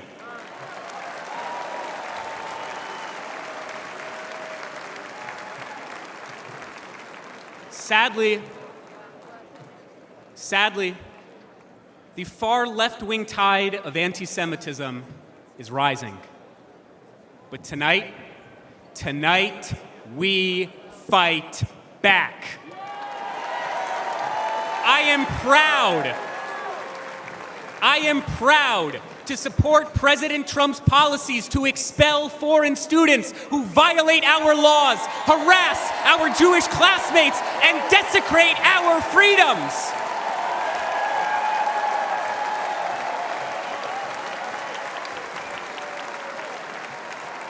Let's elect a president who will instill patriotism in our school once again. Let's elect a president who will confront terrorism and its supporters once again.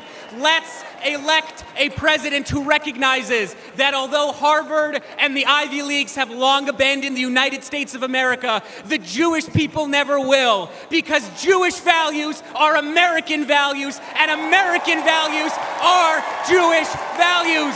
God bless the United States. God bless the land of Israel. God bless, protect, and return the American hostages in Gaza now.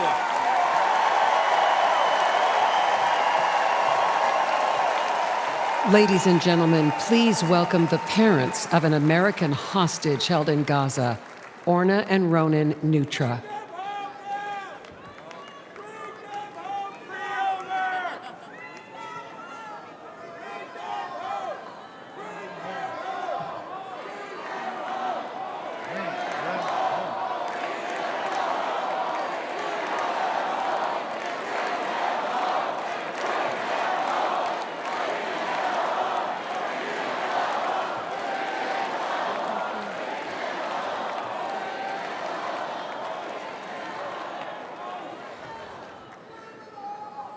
Our son, Omer, is an American citizen. For 285 long days and nights, Hamas terrorists have been holding Omer imprisoned in tunnels underneath Gaza. Omer, which is a biblical name and means in Hebrew the first crop, is our firstborn.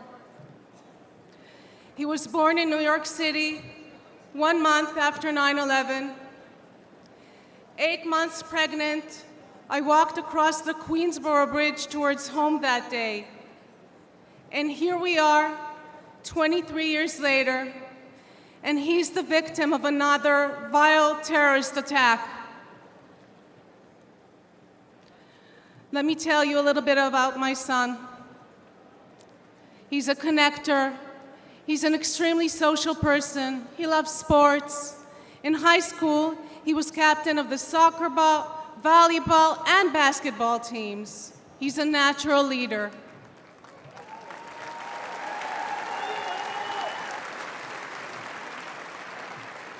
And he cares deeply about others and about helping them grow. He turned 22 on October 14, 2023. And instead of celebrating with us and with his friends, he spent his birthday as a hostage of Hamas terrorists. Imagine, over 9 months, not knowing whether your son is alive, waking up every morning, praying that he too is still waking up every morning, that he is strong and is surviving. I recite Psalm 23 in his merit every single day. Gam ki elech begei tzal mavet, lo erara ki ata imadi. I walk through the shadow of the valley of the shadow of the death. I will fear no evil, for thou art with me, thy rod and thy staff, they comfort me. Bring them home. Bring them home. Bring them home. Bring them home. Bring them home.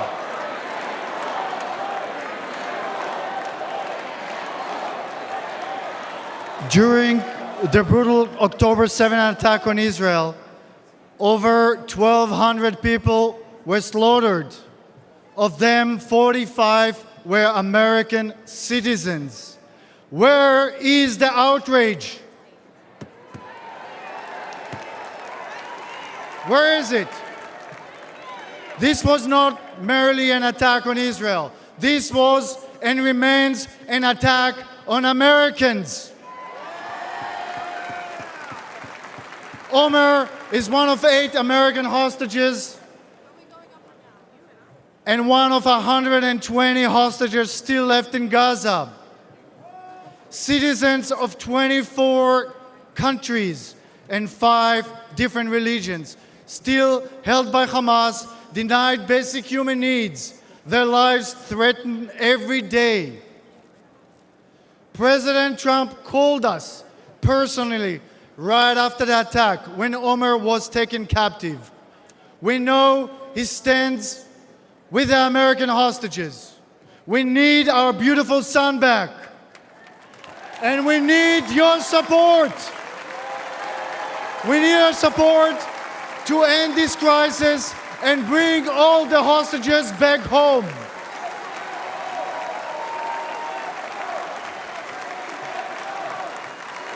Them home. Bring them home. Bring them home. Bring them home. Bring them home.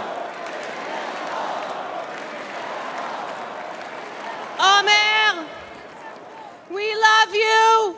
We won't stop fighting for you. Say it with us. Bring them home. Bring them home. Bring them home. Thank you, everybody. God bless Israel and God bless America.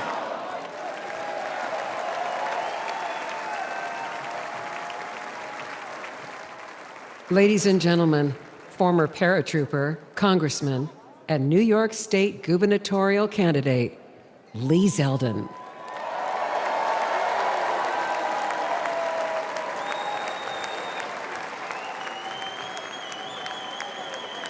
Hello, Wisconsin. I'm Lee Zeldin from New York.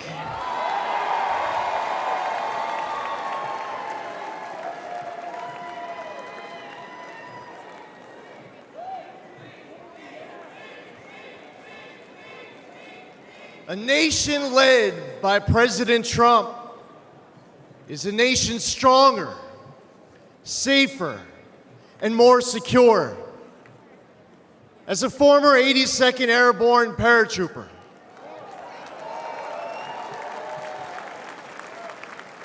I want a military focused on being the world's greatest fighting force, not its biggest social experiment.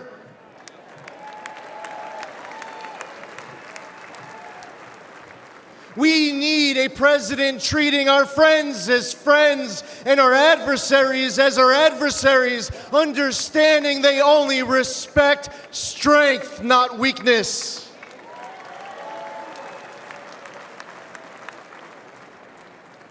I was on the House Foreign Affairs Committee under 3 presidents, but only one ended wars without starting new ones.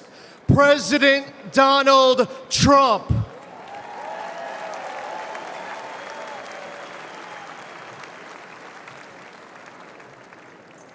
As one of 2 Jewish Republicans in Congress, it was amazing to witness history-making progress, strengthening the U.S.-Israel relationship under President Trump, moving our embassy in Israel to Jerusalem, recognizing Israel's sovereignty over the Golan Heights, and launching the Abraham Accords, which no one said was possible.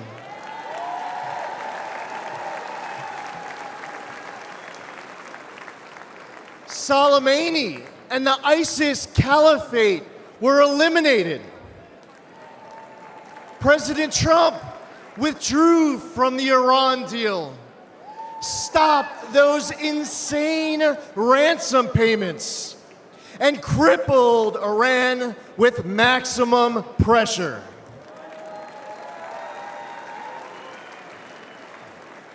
But then, everything went downhill under Biden.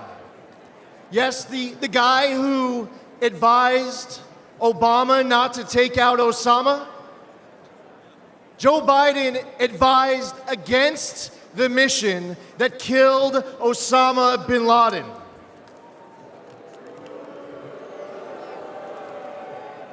As an American, and especially as a New Yorker, that's unforgivable. Even in his prime, he had bad judgment. And it's only gotten worse with age. We cannot count on Biden to make this kind of crucial 3 a.m. decision. Heck, we can't rely on him at 3 in the afternoon.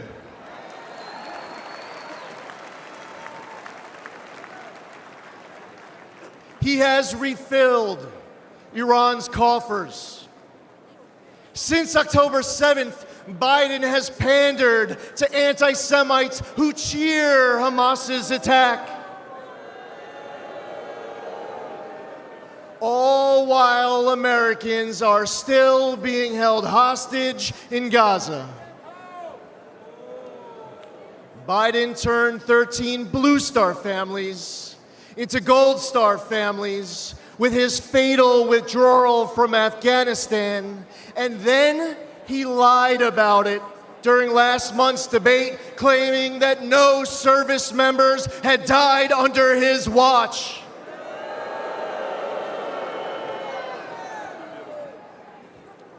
We must elect President Trump. Whether building an Iron Dome defense shield at home, countering China and other bad actors abroad, or securing our borders, he will make America strong and respected again. President Trump risks everything for us.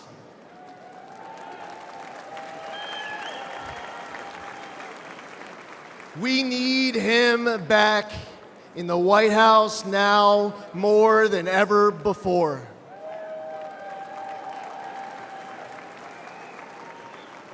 To make America great again, we must first, and God willing, we will expand the Republican majority in the United States House of Representatives. We will flip the United States Senate. We are going to elect JD Vance, our next vice president. And we will make Donald J. Trump, the 47th President of these United States. Thank you. God bless you. God bless President Trump and his family, and God bless America.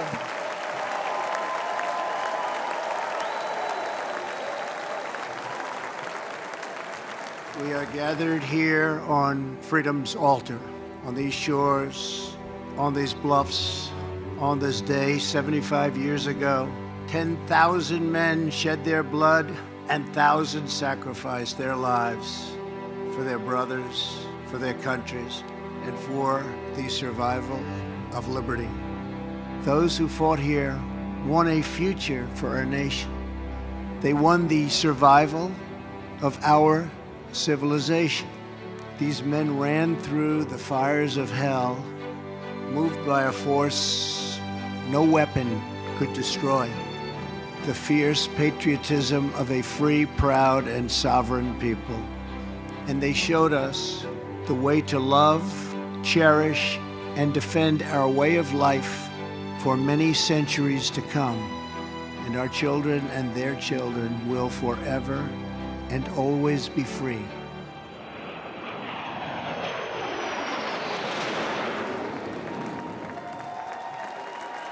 Ladies and gentlemen, please welcome World War II hero, William Peckrell.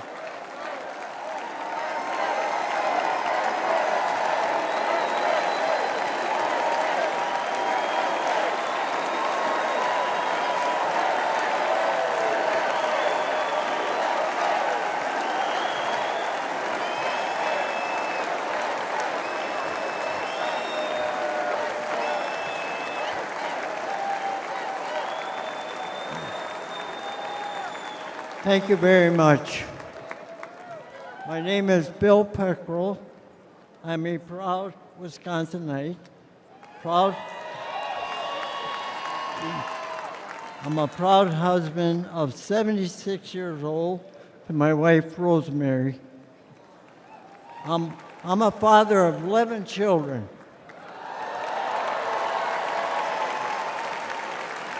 6 girls, 5 boys. Our family across 5 generations and a proud World War II veteran.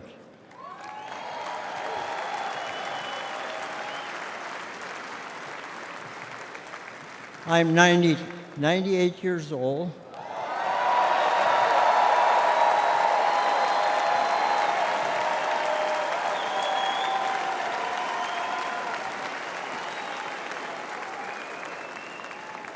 Some call us the greatest generation.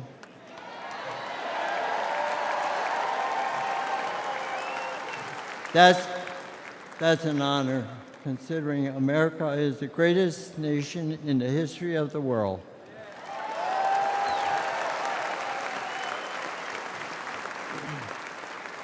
I will never forget and witness the horror of the Nazis' war camps. In the Battle of the Bulge, my friends and I fought to stop the Nazis' last major push in the Western Front.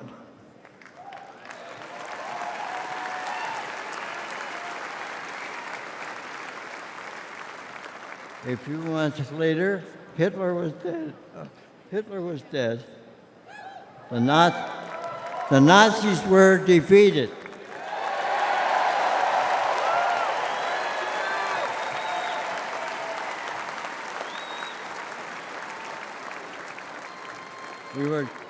We gave thanks to Almighty God for delivering us from evil.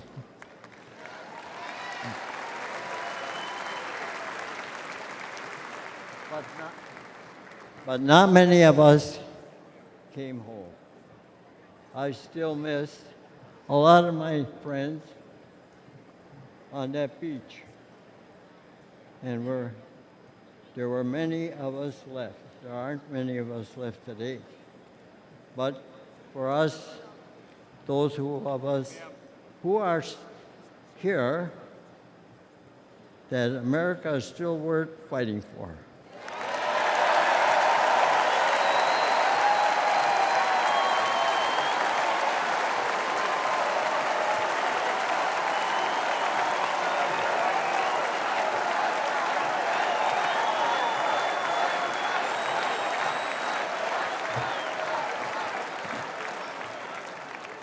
It hurts my heart to see what our current president and vice president have done to the country I love so well.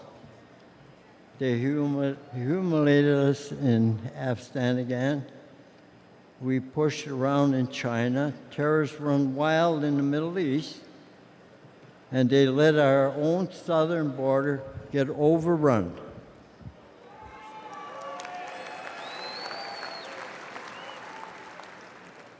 America, people say, America is an idea, but I believe America is much more than that. America is our home.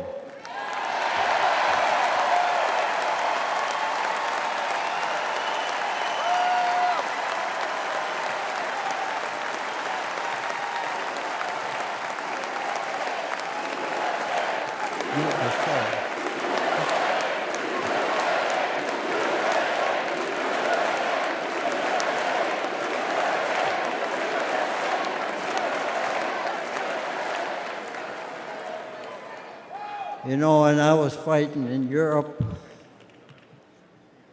and I came back home, I kissed the ground, thanking God that I'm back home in my country.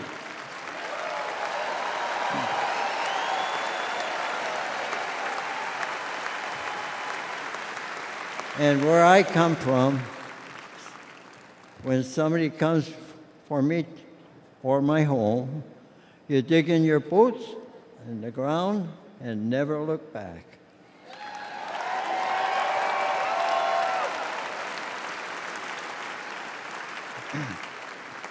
That's the attitude that saved the free world, and those years ago.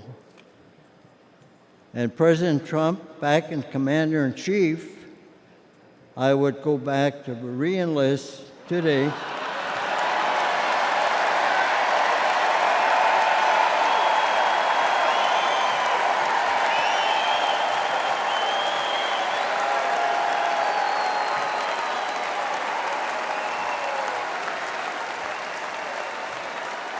And I would storm whatever beach my country needs me to fight again. God bless you. God bless our home and the United States of America.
Ladies and gentlemen, please welcome businessman and Executive Vice President of the Trump Organization, Donald J. Trump, Jr.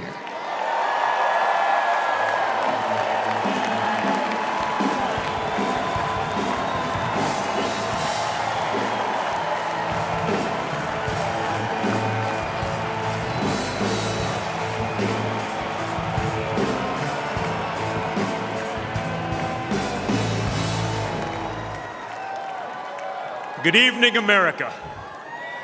Before I begin my remarks, I'm going to do something a little uncharacteristic. A Trump is going to give up the microphone. Doesn't happen often, you may never see it again. But I got a call on Monday morning from a young lady who said, "Dad, I want to speak at the RNC."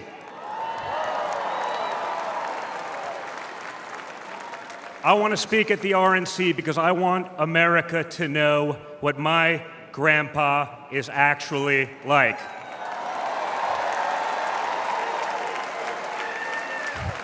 So for the first time ever on a stage, first time ever giving a speech, I want to bring out my eldest daughter and the eldest granddaughter of the President of the United States, your favorite president, Kai Madison Trump.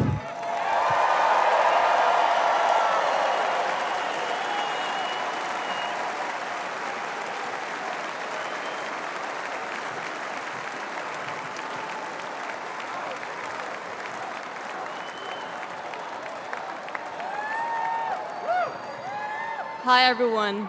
My name is Kai Madison Trump. I am the granddaughter of Donald Trump. I'm speaking today to share the side of my grandpa that people don't often see. To me, he's just a normal grandpa. He gives us candy and soda when our parents aren't looking. He always wants to know how we're doing in school. When I made the high honor roll, he printed it out to show his friends how proud he was of me. I know. He calls me during the middle of the school day to ask how my golf game is going and tells me all about his. But then I have to remind him that I'm in school and I'll have to call him back later. When we play golf together, if I'm not on his team, he'll try to get inside of my head. I know. And he's always surprised that I don't let him get to me.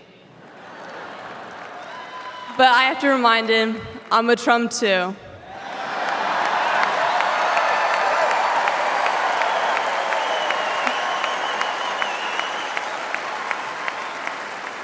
Even when he's going through all these court cases, he always asks me how I'm doing.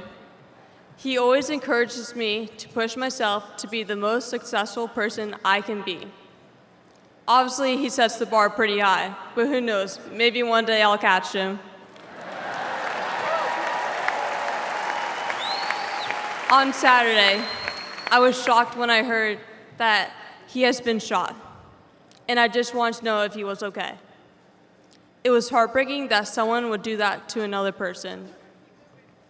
A lot of people have put my grandpa through hell, and he's still standing.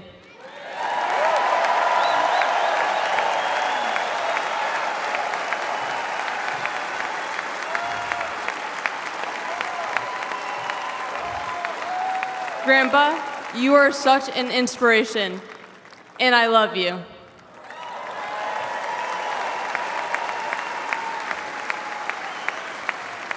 The media makes my grandpa seem like a different person, but I know him for who he is.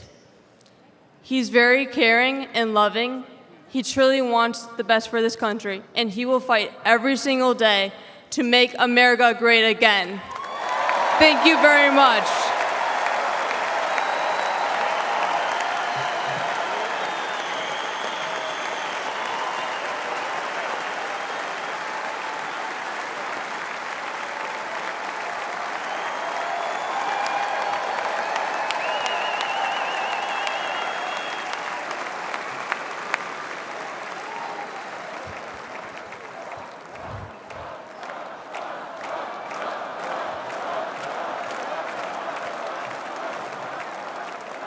A lot of proud moments this week from my family. Thank you again, guys. Really appreciate that. That's not easy. That's the first time. I mean, this is what we call a large crowd for a speech, so incredible work, Kai. Now, back to business. Guys. Thank you, sir. Tonight we gather here in Milwaukee at one of the most crucial moments in American history. Just days ago, something that once seemed unimaginable became a terrifying reality. My father came under literal fire as an incredible patriotic rally turned into a tragedy. On a field in Butler, Pennsylvania, a brave firefighter died. Others were injured, and as those bullets rained down, we came millimeters away from one of the darkest moments in our nation's history. But we did lose an American hero that day. We wish that he were with us tonight, but his memory will live on forever in the hearts of his family, his community, and the nation that he loved.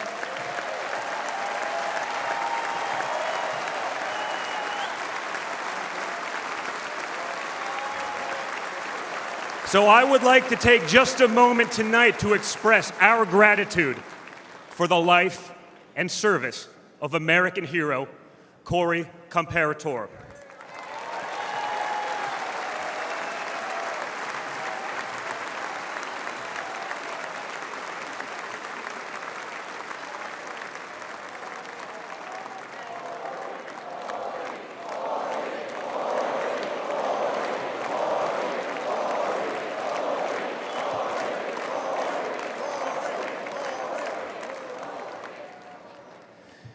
They say you can't truly know how you'll respond in a moment of danger until you're actually confronted with it.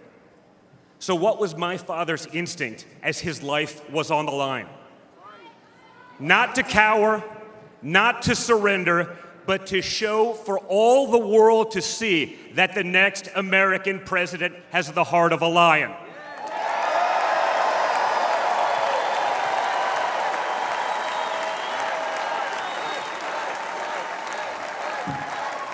That the next American president has the courage to put the American people first once again.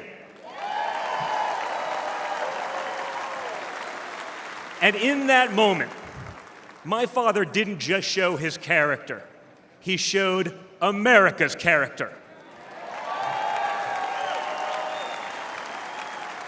When he stood up with blood on his face and the flag at his back, the world saw a spirit that could never be broken.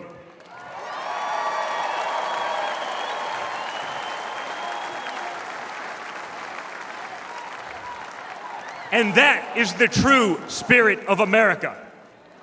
America knows what it's like to be down.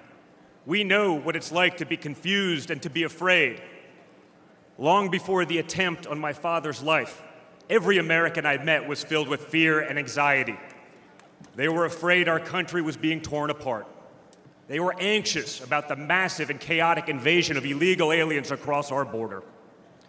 They were deeply concerned about partisan lawfare, education indoctrination, and attacks on freedom of speech. Most terrifying of all, they saw that our leaders didn't care, or worse, that they joyfully aided and abetted the erosion of our rights. And the lies.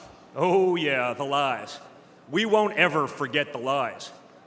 From left-wing politicians, from their allies in the media, when you hear them in a row, you fully understand the extent they have gone to divide this great nation. They lied about Russia collusion. They lied about Hunter's laptop. They lied about Joe Biden's fitness for office. They lied about the border being secure. They lied about inflation being transitory. They lied about how they would safely withdraw from Afghanistan. They lied about Biden being a, quote, moderate. And they told one nonstop lie after another about my father. But they could only run away from reality for so long. All hell has broken loose in America, and it's impossible to hide anymore.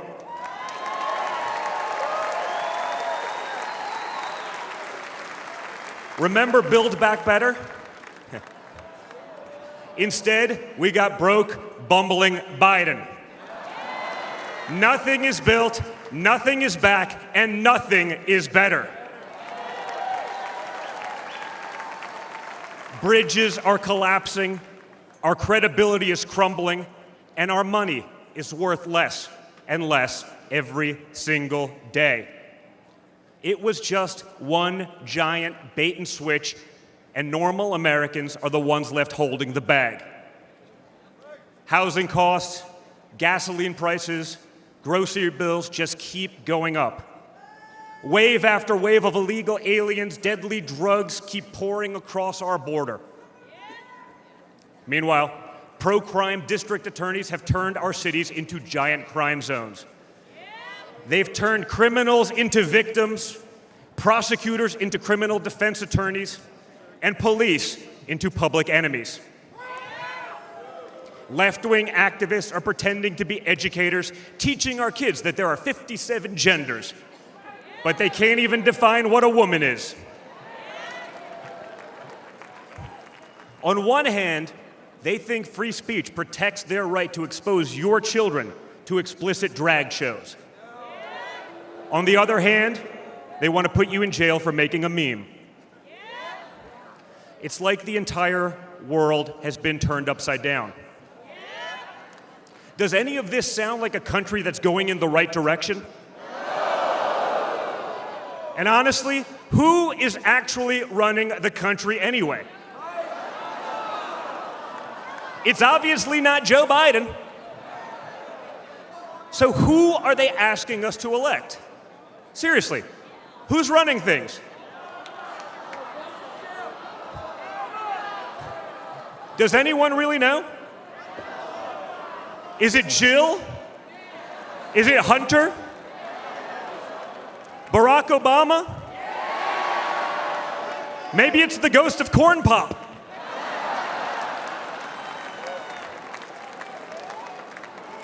Whoever is running the show, the only thing they are effective at is persecuting my father. They twisted, contorted, and corrupted the criminal code to turn bookkeeping errors into felonies. They concocted new legal theories out of thin air. They imposed gag orders on my father because the last thing a defendant should be able to do is defend himself, right? They punished him for merely speaking the truth. They say they hate Vladimir Putin, but it sure seems like they've spent a lot of time copying his playbook.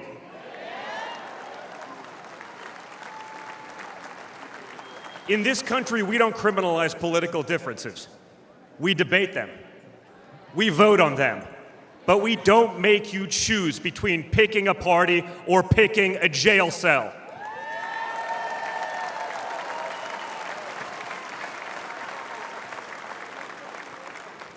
There was a time when the Democrats really wanted what was best for America, even if they had a different way of getting there. It was the party of Franklin Roosevelt, John F. Kennedy, Martin Luther King Jr. You may have disagreed with that party, but at least you could respect it. But this new extreme Democrat Party, they want us to somehow believe that the only way forward is going backwards, where hiring decisions are based solely on race, where justice is only for those with the right opinions, where streets are a luxury only for the elite, where economic opportunity exists only when you know the right people. Right now, the America we all grew up with, the America that we love, feels like an old photograph where you sit down with your children and tell them what life used to be like. You look back at that America and remember a country that was confident and proud, an America that knew who it was and what it stood for. And it could all feel like a distant memory. Somewhere along the way we stumbled, Somewhere along the way, we lost ourselves. But we can't live on nostalgia. Yes, America was great, but our greatest days are yet to come.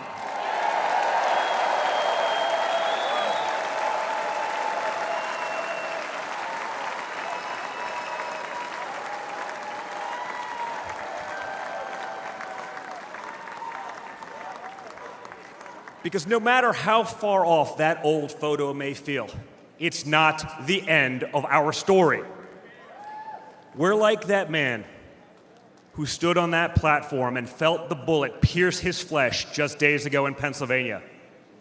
He may have moved to the ground, but he stood back up.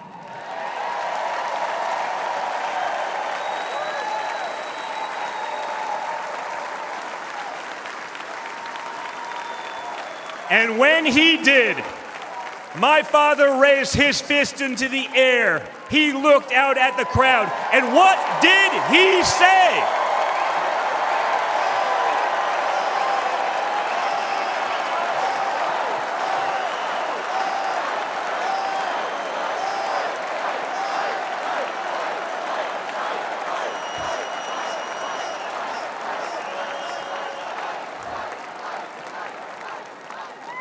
And we will fight.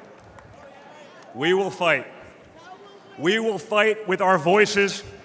We will fight with our ideas. And on November 5th, we will fight with our vote.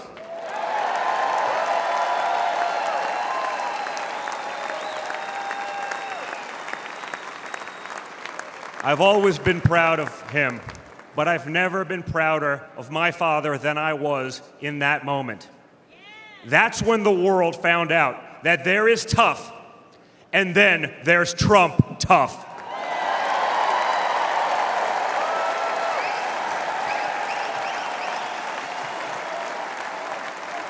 And the good news is, America is Trump tough.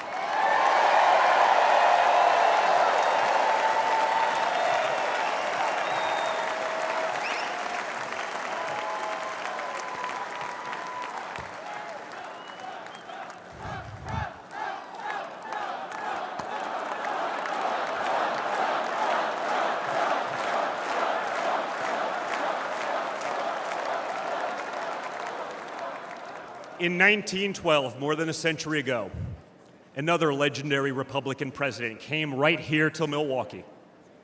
At a political rally less than 1 mile from where we stand tonight, Teddy Roosevelt was struck by a would-be assassin's bullet. But he didn't quit either. He finished his speech and he kept fighting.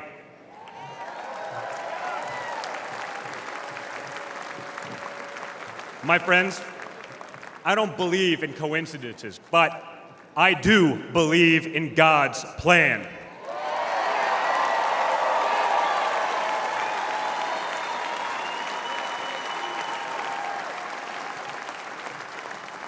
Today, Teddy Roosevelt's man in the arena has a name, and it's Donald J. Trump.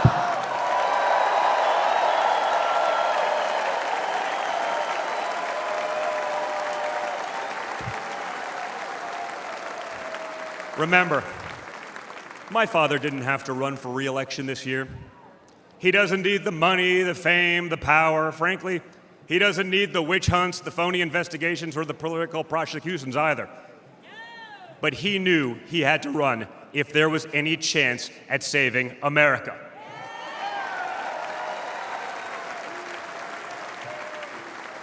He's not doing it for himself.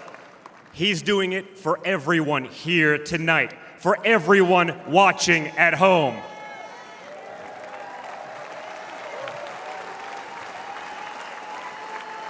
No matter who you are, you can be a part of this movement to make America great again.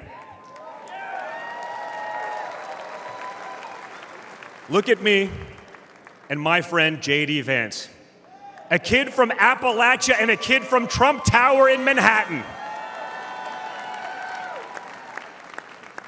We grew up worlds apart, yet now we're both fighting side by side to save the country we love. And by the way, JD Vance is going to make one hell of a vice president.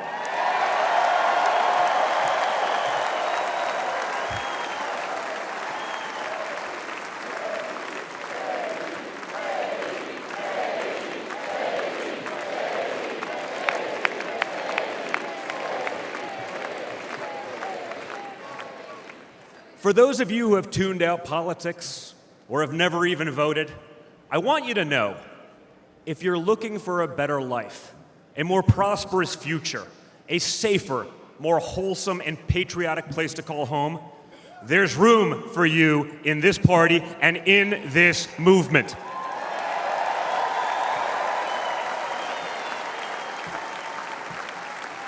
In fact, you're the ones who matter most of all. My father has always said that the people he gets along with best are the people who really work for a living.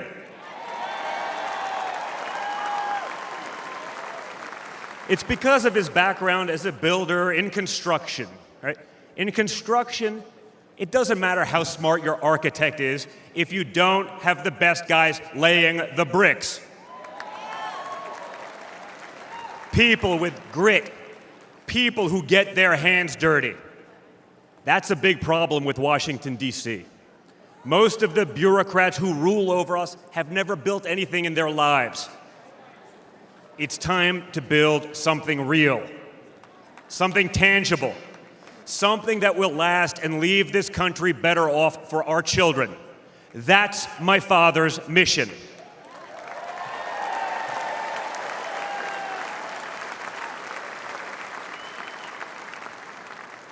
This November, we have a choice. It's a choice between one team that wants to build this country up and another that wants to tear this country down. It's a choice between people who are proud of America and people who are ashamed of America. And ultimately, it's a choice between America last and America first.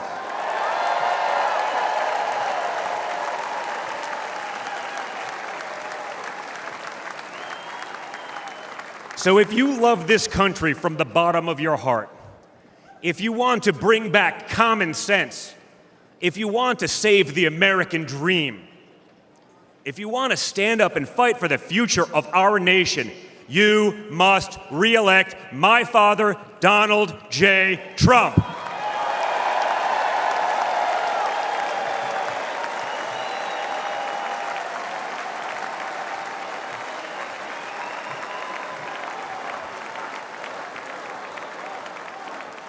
Together, we will make America great once again. Thank you. Thank you, Wisconsin.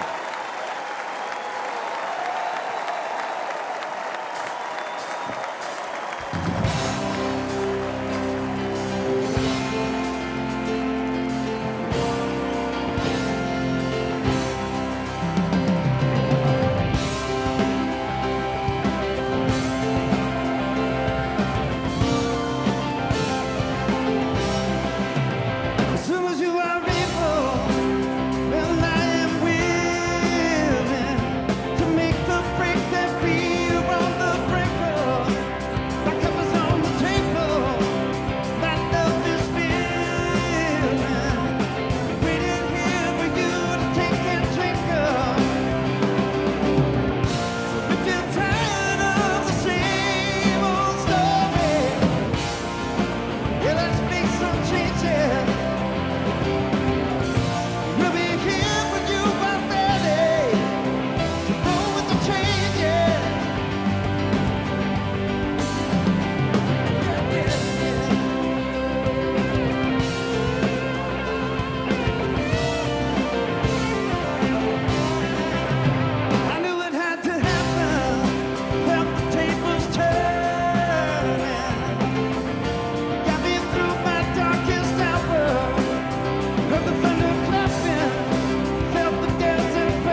It's nothing short of a miracle that JD Vance is a household name, or a United States Senator, or our next Vice President.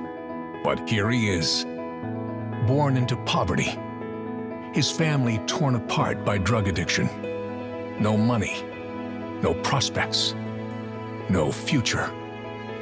JD joined the Marine Corps, used the GI Bill to attend college, then went to Yale and earned a law degree and shared his heartbreaking story in a best-selling book.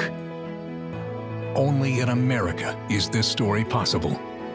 But today, for many families, the American dream is now gone. And this is the team tough enough to bring it back. JD Vance understands that working families have become the forgotten families.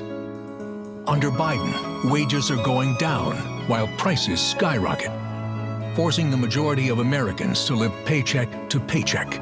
Working families will have JD Vance fighting for them. Seniors, JD will have your backs too. No more deciding between putting food on your table and paying for the prescriptions you need. As a husband and father, JD knows the importance of fighting for a parent's right to protect their children. And you can count on this Marine to stand up for our soldiers who put their lives on the line for their country every day. JD Vance's story is one of perseverance, of duty, of commitment to what's right. It's an American story, and it's just getting started.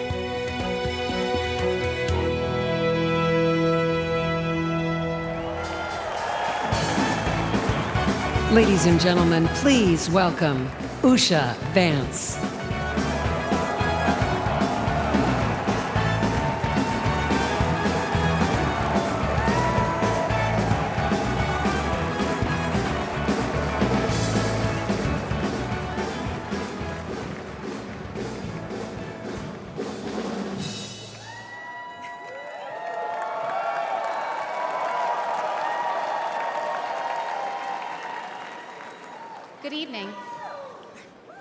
Good evening. When I was asked to introduce my husband, JD Vance, to all of you, I was at a loss. What could I say that hasn't already been said before? After all, the man was already the subject of a Ron Howard movie. JD has shared much of his life through his own eloquent words. In his book, Hillbilly Elegy, during his Senate campaign, and now as a sitting United States Senator. It occurred to me that there was only one thing to do: to explain from the heart why I love and admire JD and stand here beside him today, and why he will make a great Vice President of the United States.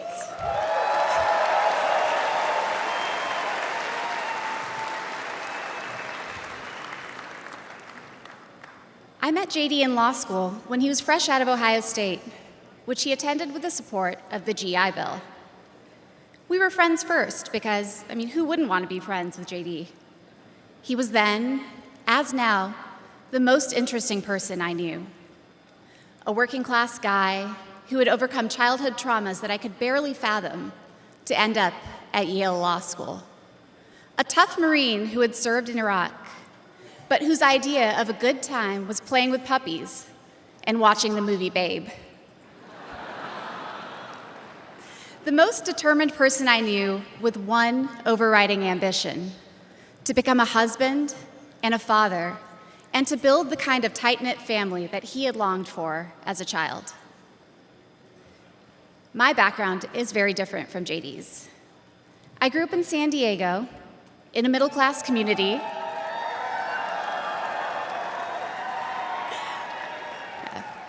with two loving parents, both immigrants from India, and a wonderful sister. That JD and I could meet at all, let alone fall in love and marry, is a testament to this great country.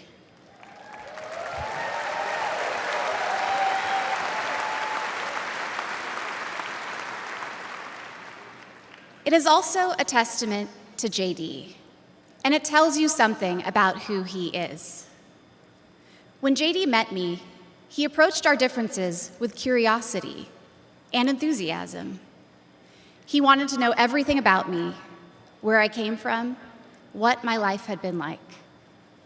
Although he's a meat and potatoes kind of guy, he adapted to my vegetarian diet and learned to cook food from my mother, Indian food. Before I knew it, he had become an integral part of my family, a person I could not imagine living without. The JD I knew then is the same JD you see today, except for that beard. And his goals in this new role are the same that he has pursued for our family: to keep people safe, to create opportunities, to build a better life, and to solve problems with an open mind.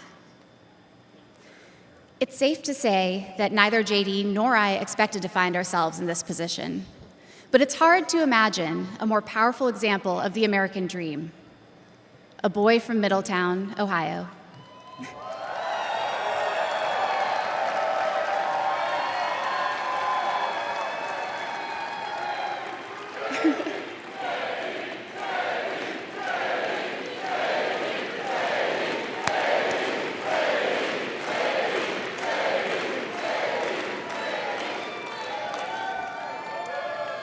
Raised by his grandmother through tough times, chosen to help lead our country through some of its greatest challenges.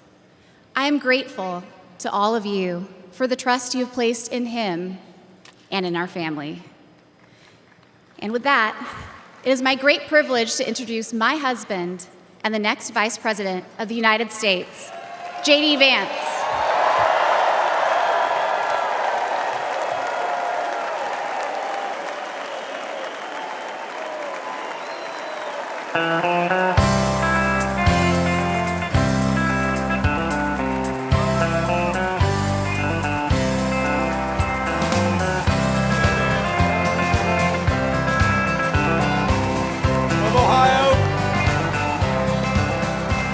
Why don't we liberate these United States? We're the ones who need it worst. Let the rest of the world help us for change, and let's rebuild America first. Thank you. Our highways and bridges are falling apart. Who's blessed? Who has been cursed? There's things to be done all over the world, but let's rebuild America first. Thank you. Thank you. Please. Wow. Wow.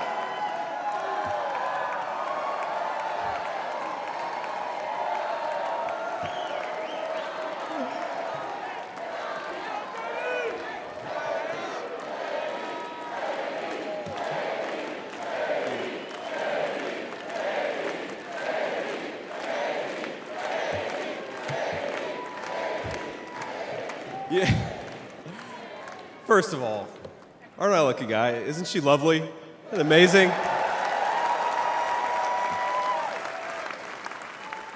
Greetings, Milwaukee, my fellow Americans and my fellow Republicans. My name is JD Vance from the great state of Ohio.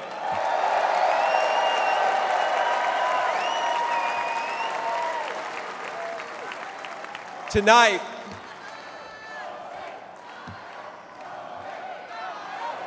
O-H-I-O, O-H-I-O. You guys, we're gonna chill with the Ohio love. We gotta win Michigan too here, so.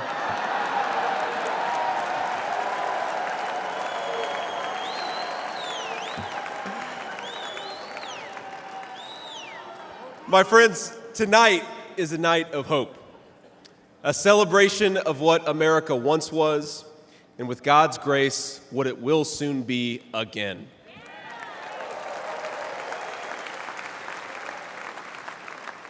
And it is a reminder of the sacred duty we have to preserve the American experiment, to choose a new path for our children and grandchildren.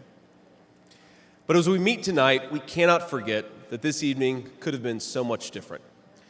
Instead of a day of celebration, this could have been a day of heartache and mourning. For the last 8 years, President Trump has given everything he has to fight for the people of our country.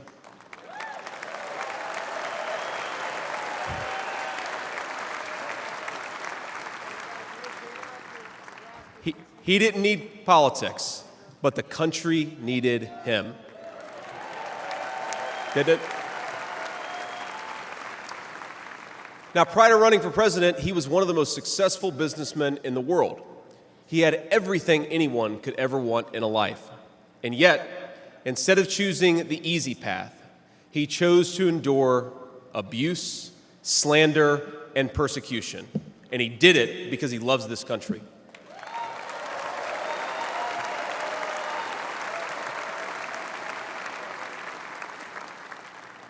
I want all Americans to go and watch the video of a would-be assassin coming a quarter of an inch from taking his life.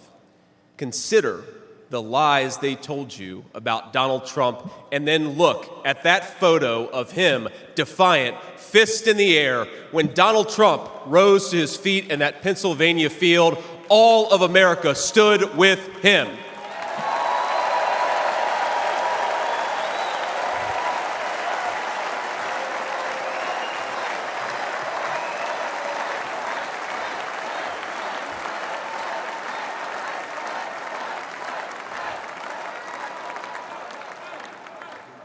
And what did he call us to do for our country?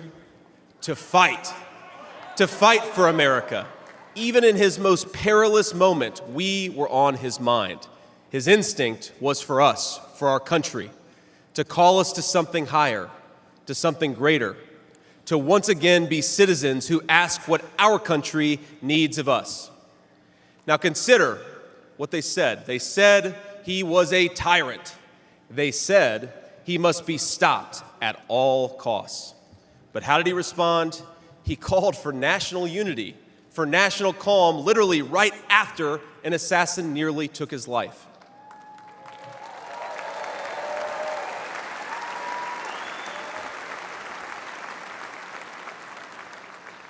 He remembered the victims of the terrible attack, especially the brave Corey Compertori, who gave his life to protect his family. God bless him. And then President Trump flew to Milwaukee and got back to work.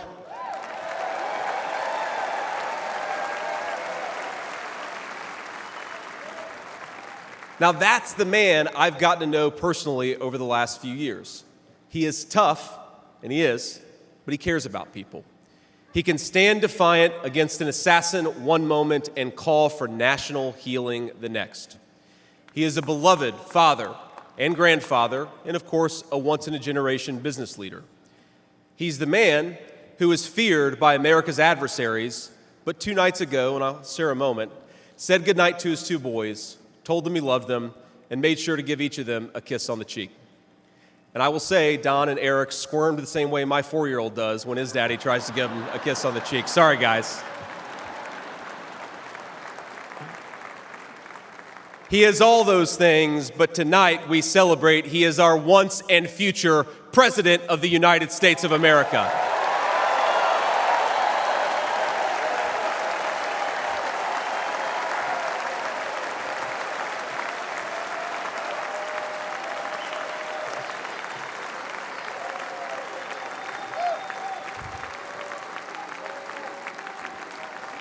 Now, I want to respond to his call for unity myself. We have a big tent in this party on everything from national security to economic policy. But my message to you, my fellow Republicans, is we love this country and we are united to win.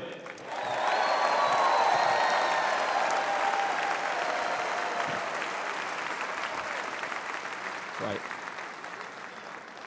Now, I think our disagreements actually make us stronger. That's what I've learned in my time in the United States Senate, where sometimes I persuade my colleagues and sometimes they persuade me. And my message to my fellow Americans, those watching from across the country, is shouldn't we be governed by a party that is unafraid to debate ideas and come to the best solution?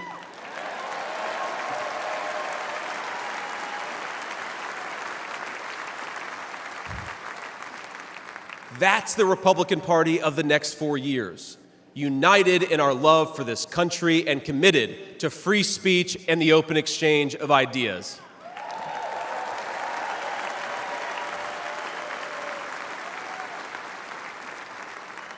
And so tonight, Mr. Chairman, I stand here humbled, and I'm overwhelmed with gratitude to say I officially accept your nomination to be Vice President of the United States of America.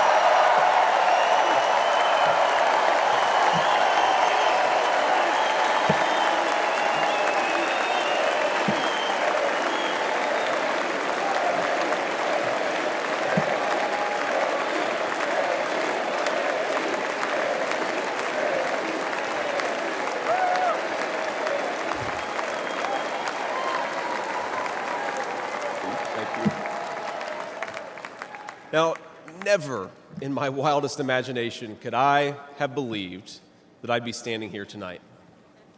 I grew up in Middletown, Ohio. A small town where people spoke their minds, built with their hands, and loved their God, their family, their community, and their country with their whole hearts. But it was also a place that had been cast aside and forgotten by America's ruling class in Washington.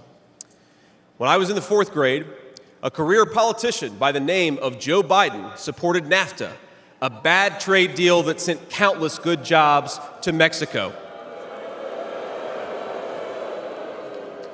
When I was a sophomore in high school, that same career politician named Joe Biden gave China a sweetheart trade deal that destroyed even more good American middle-class manufacturing jobs.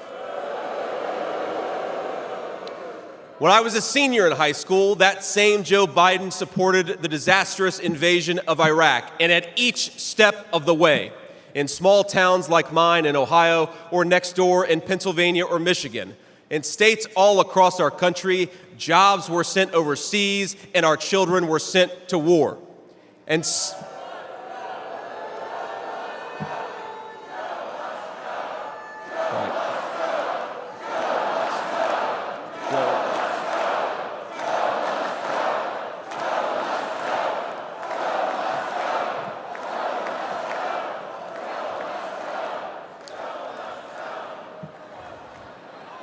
I agree. And somehow, a real estate developer from New York City by the name of Donald J. Trump was right on all of these issues while Biden was wrong.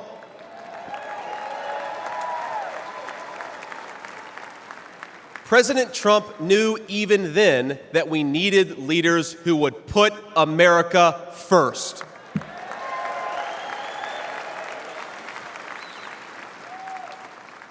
Now, thanks to these policies that Biden and other out-of-touch politicians in Washington gave us, our country was flooded with cheap Chinese goods, with cheap foreign labor, and in the decades to come, deadly Chinese fentanyl. Joe Biden screwed up, and my community paid the price. Now, I was lucky. Despite the closing factories and the growing addiction in towns like mine, in my life, I had a guardian angel by my side. She was an old woman who could barely walk, but she was tough as nails. I called her Mamaw, the name we hillbillies gave to our grandmothers.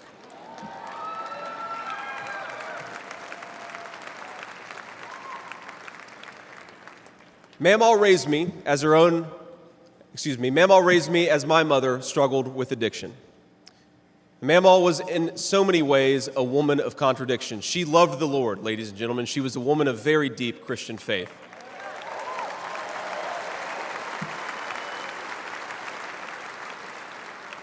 But she also loved the F word. I'm not kidding. She could make a sailor blush. Now, she once told me, when she found out that I was spending too much time with a local kid who was known for dealing drugs, that if I ever hung out with that kid again, she would run him over with her car.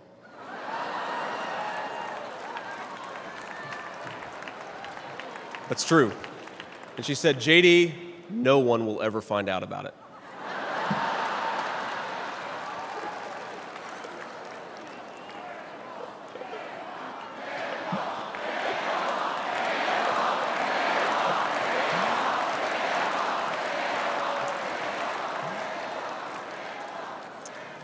Now, thanks to that mammal, things worked out for me. After 9/11, I did what thousands of other young men my age did in that time of soaring patriotism and love of country.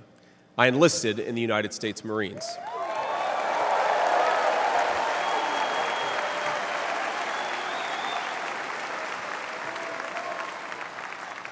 Semper Fi to my fellow Marines. Now, I left the Marines after 4 years and went to the Ohio State University.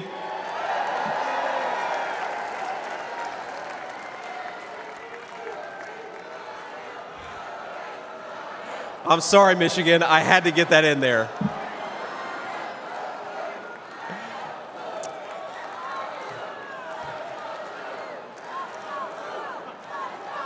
Come on. We've had enough political violence. Now, after Ohio State, I went to Yale Law School, where I met my beautiful wife. And then I started businesses to create jobs in the kind of places that I grew up in. Now, my work taught me that there is still so much talent and grit in the American heartland. There really is. But for these places to thrive, my friends, we need a leader who fights for the people who built this country.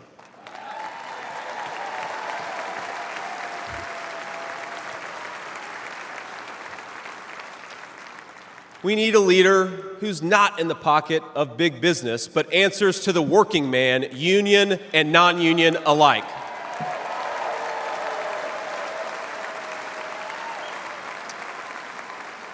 A leader who won't sell out to multinational corporations, but will stand up for American companies and American industry.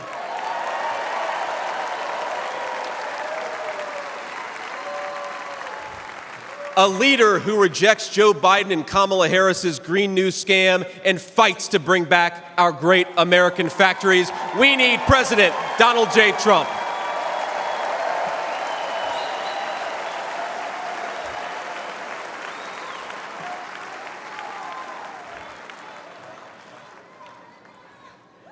Some people tell me I've lived the American dream, and of course they're right, and I'm so grateful for it. But the American dream that always counted most was not starting a business or becoming a senator or even being here with you fine people, though it's pretty awesome. My most important American dream was becoming a good husband and a good dad, of being able to give. Thank you.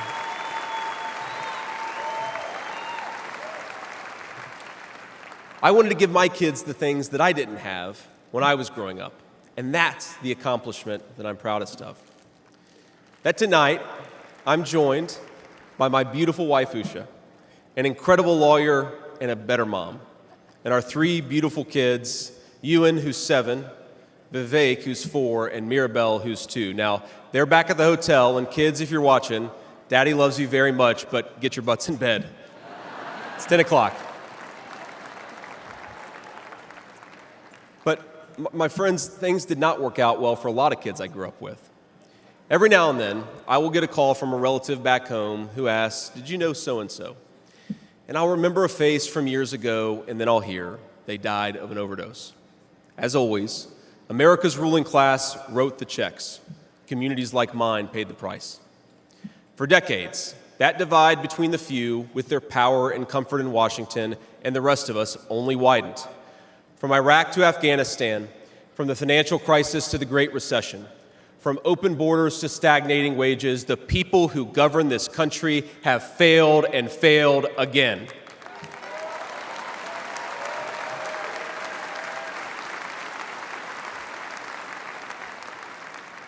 That is, of course, until a guy named Donald J. Trump came along.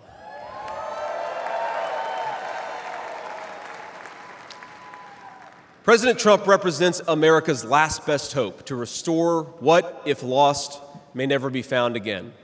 A country where a working-class boy born far from the halls of power can stand on this stage as the next Vice President of the United States of America.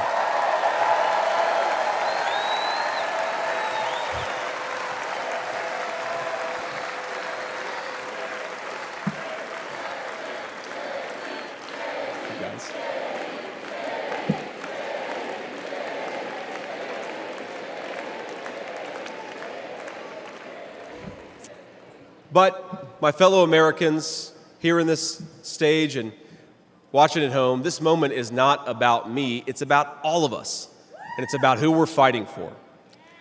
It's about the auto worker in Michigan wondering why out-of-touch politicians are destroying their jobs.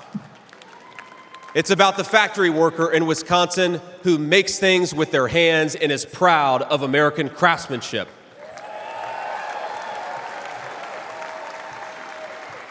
It's about the energy worker in Pennsylvania and Ohio who doesn't understand why Joe Biden is willing to buy energy from tin-pot dictators across the world when he could buy it from his own citizens right here in our own country.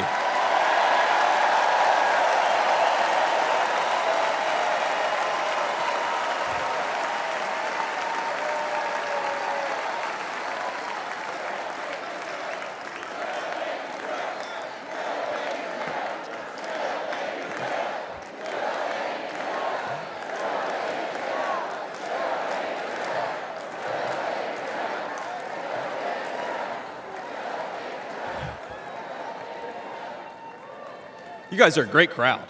Wow. And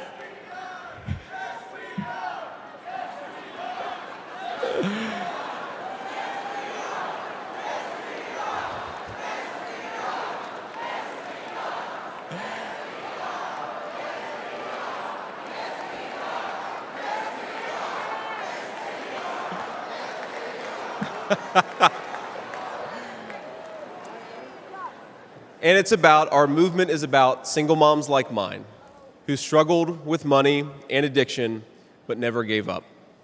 And I'm proud to say that tonight my mom is here, 10 years clean and sober. I love you, Mom.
And you know, Mom, I was thinking, it'll be 10 years officially in January of 2025, and if President Trump's okay with it, let's have the celebration in the White House.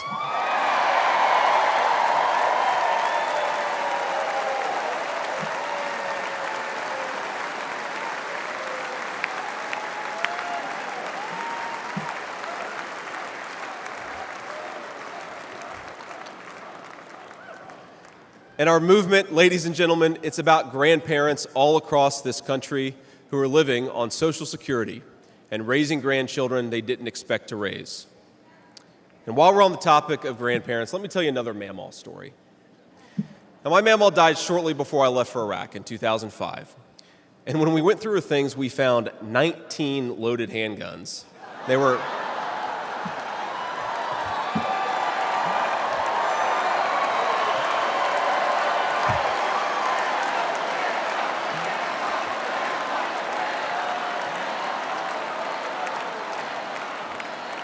Now, the thing is, they were stashed all over her house, under her bed, in her closet, in the silverware drawer. And we wondered what was going on, and it occurred to us that towards the end of her life, Mamaw couldn't get around so well. And so this frail old woman made sure that no matter where she was within arm's length of whatever she needed to protect her family. That's who we fight for. That's American spirit.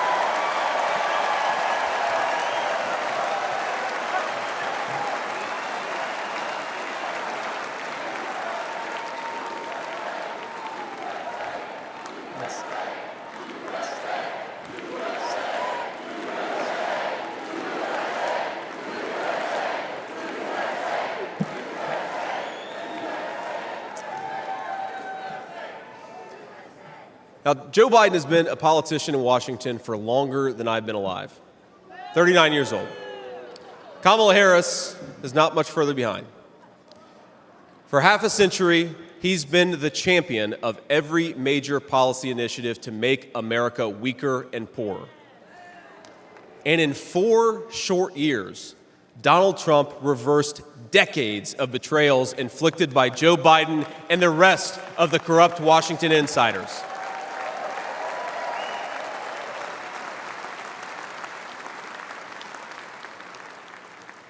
He created the greatest economy in history for workers. Really was amazing. There's this chart that shows worker wages, and they stagnated for pretty much my entire life until President Donald J. Trump came along. Workers' wages went through the roof.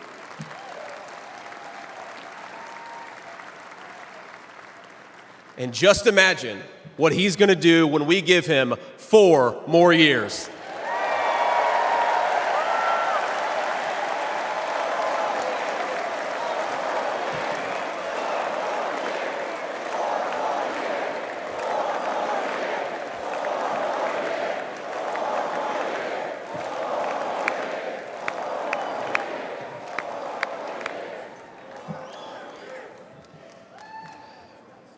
Months ago, I heard some young family member observe that their parents' generation, the baby boomers, could afford to buy a home when they first entered the workforce. But I don't know, this person observed, if I'll ever be able to afford a home. The absurd cost of housing is the result of so many failures, and it reveals so much about what's broken in Washington. I can tell you exactly how it happened. Wall Street barons crashed the economy, and American builders went out of business. As tradesmen scrambled for jobs, houses stopped being built. The lack of good jobs, of course, led to stagnant wages. And then the Democrats flooded this country with millions of illegal aliens. So citizens had to compete with people who shouldn't even be here for precious housing. Joe Biden's inflation crisis, my friends, is really an affordability crisis. And many of the people that I grew up with can't afford to pay more for groceries, more for gas, more for rent, and that's exactly what Joe Biden's economy has given them.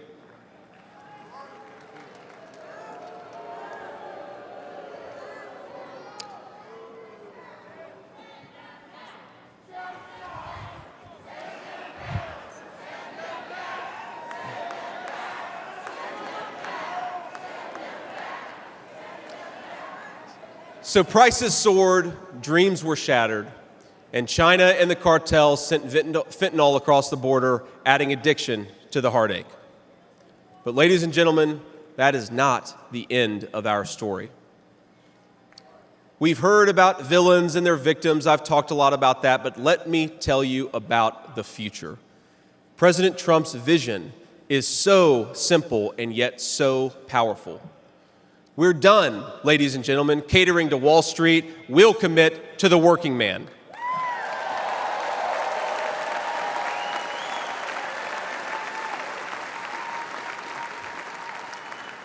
We're done importing foreign labor. We're going to fight for American citizens and their good jobs and their good wages.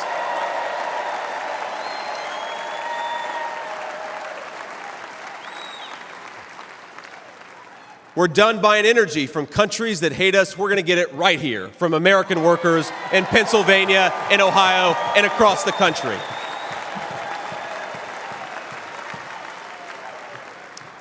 We're done sacrificing supply chains to unlimited global trade, and we're going to stamp more and more products with that beautiful label, Made in the USA.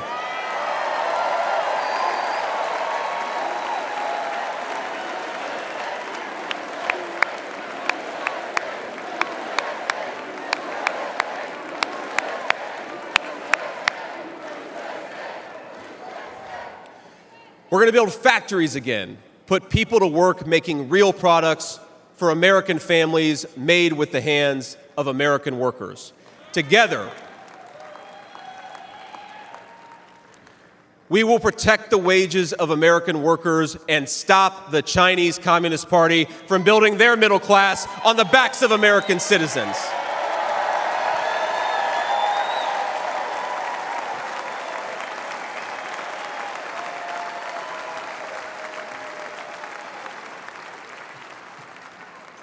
Together, we will make sure our allies share in the burden of securing world peace. No more free rides for nations that betray the generosity of the American taxpayer.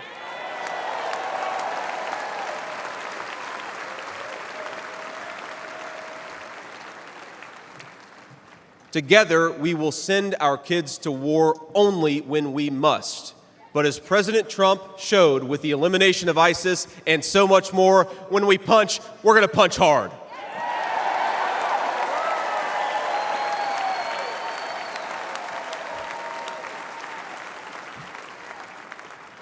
Together, we will put the citizens of America first, whatever the color of their skin. We will, in short, make America great again.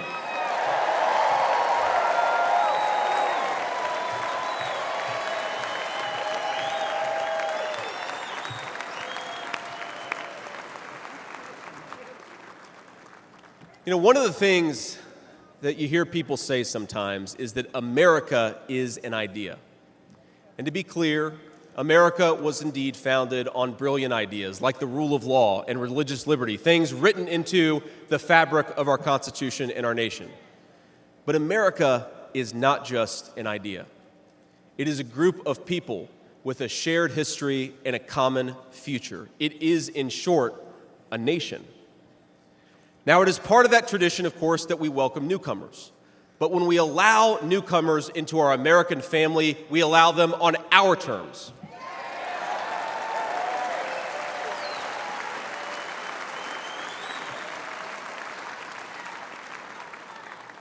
That's the way we preserve the continuity of this project from 250 years past to hopefully 250 years in the future.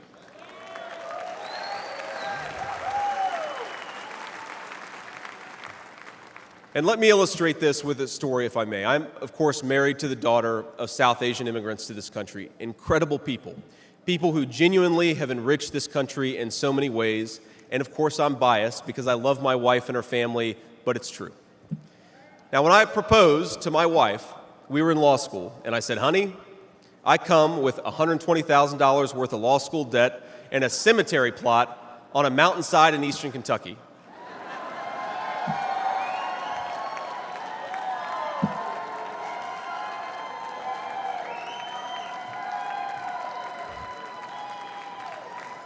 And I guess standing here tonight, it's just gotten weirder and weirder, honey. But that's what she was getting. Now, that cemetery plot in eastern Kentucky is near my family's ancestral home. And like a lot of people, we came from the mountains of Appalachia into the factories of Ohio, Pennsylvania, Michigan, and Wisconsin.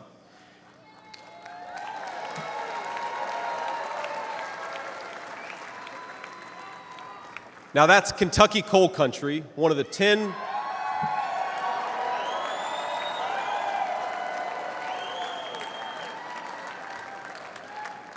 Now, it's one of the 10 poorest counties in the entire United States of America. They are very hardworking people, and they're very good people. They're the kind of people who would give you the shirt off their back even if they can't afford enough to eat. And our media calls them privileged and looks down on them. But they love this country, not only because it's a good idea, but because in their bones they know that this is their home, and it will be their children's home, and they would die fighting to protect it.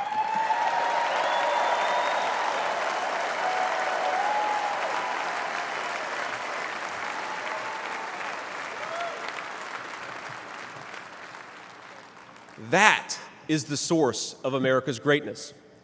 As a United States Senator, I get to represent millions of people in the great state of Ohio with similar stories, and it is the great honor of my life. Now, in that cemetery, there are people who were born around the time of the Civil War. And if, as I hope, my wife and I are eventually laid to rest there, and our kids follow us, there will be 7 generations just in that small mountain cemetery plot in eastern Kentucky. 7 generations of people who have fought for this country, who have built this country, who have made things in this country, and who would fight and die to protect this country if they were asked to.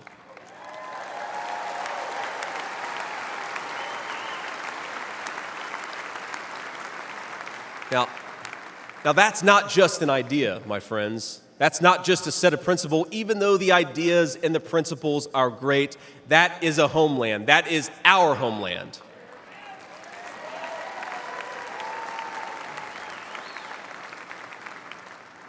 People will not fight for abstractions, but they will fight for their home. And if this movement of ours is going to succeed, and if this country is going to thrive, our leaders have to remember that America is a nation and its citizens deserve leaders who put its interests first.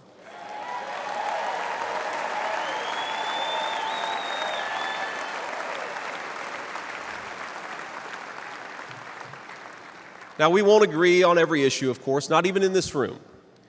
We may disagree from time to time about how best to reinvigorate American industry and renew American family. That's fine. In fact, it's more than fine. It's good. But never forget that the reason why this united Republican Party exists, why we do this, why we care about those great ideas and that great history, is that we want this nation to thrive for centuries to come.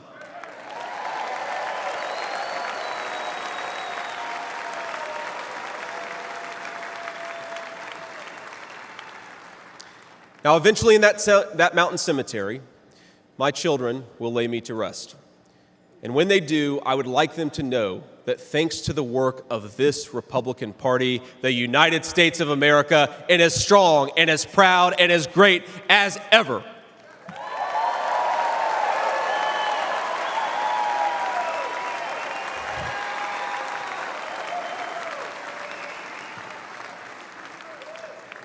That is who we serve, my friends. That is who we fight for. And the only thing that we need to do right now, the most important thing that we can do for those people, for that American nation that we all love, is to re-elect Donald J. Trump, President of the United States.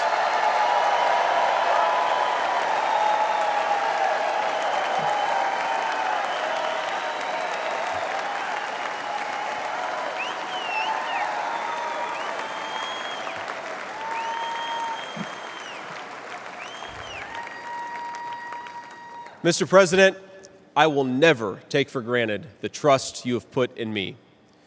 And what an honor it is to help achieve the extraordinary vision that you have for this country. Now, I pledge to every American, no matter your party, I will give you everything I have to serve you and to make this country a place where every dream you have for yourself, your family, and your country will be possible once again.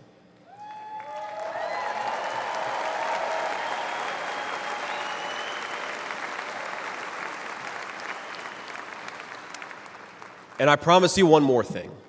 To the people of Middletown, Ohio, and all the forgotten communities in Michigan, Wisconsin, Pennsylvania, and Ohio, and every corner of our nation, I promise you this: I will be a vice president who never forgets where he came from.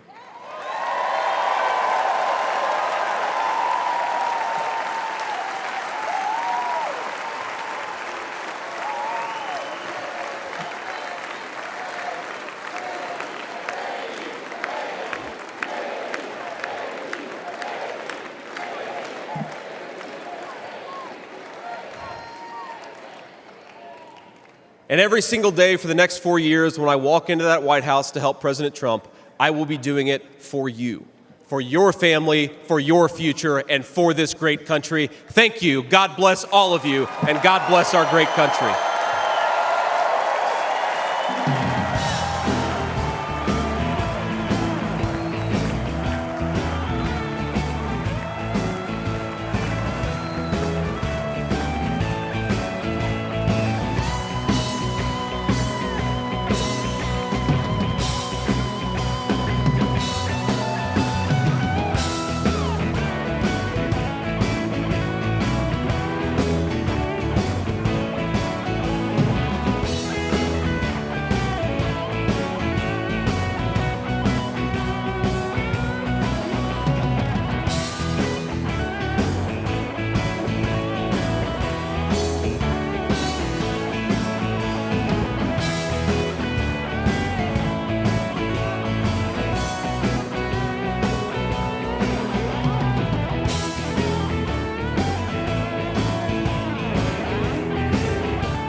Ladies and gentlemen, please welcome back the chairman of the Republican National Committee, Michael Watley of North Carolina.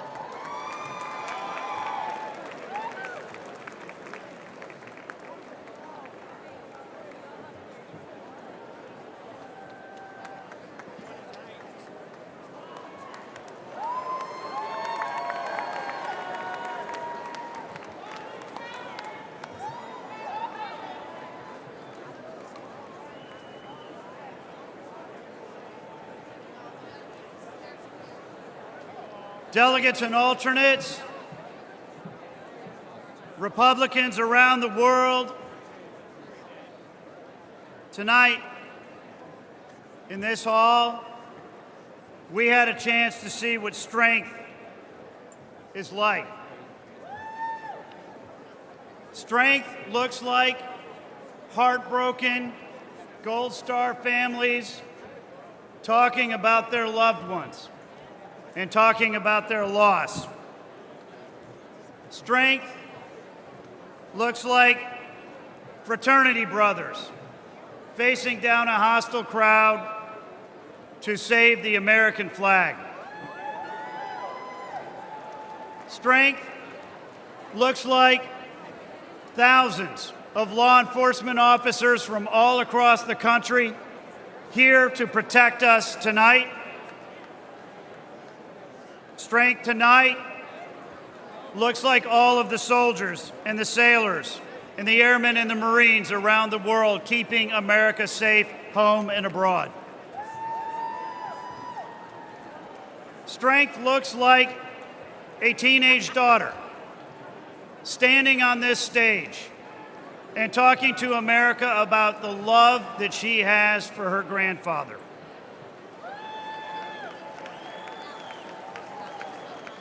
Strength looks like a kid born in rural Appalachia who put himself through school and answered a call to service when America needed him and joined the Marines, and has answered another call to serve as our next vice president.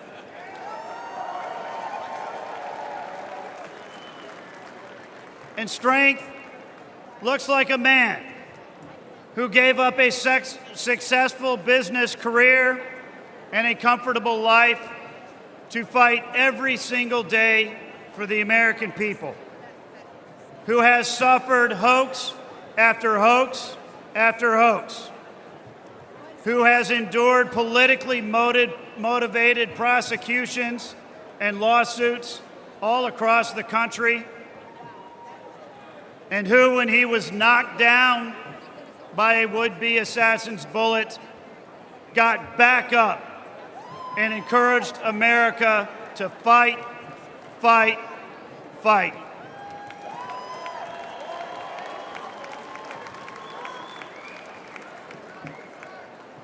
Ladies and gentlemen, we know what strength looks like, and we know that America is a nation of inherent strength. And we, as a nation of inherent strength, are going to be strong again.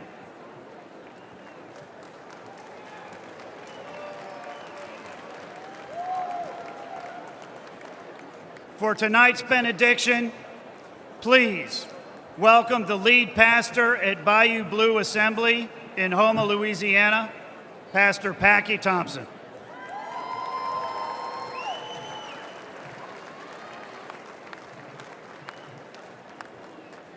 Well, hello, Milwaukee. I bring you greetings from the great state of Louisiana, from my church, Bayou Blue Assembly of God in Houma, Louisiana, and from the small town I grew up in Jena, Louisiana. I am proud to be with all of you here tonight for this historic convention, and I thank my Lord and Savior Jesus Christ for his blessings. I would like to thank the RNC for allowing me to be here. And I would like to thank President Trump for all that he has done for our country. I want you to know, sir, that you are loved and respected in my state of Louisiana.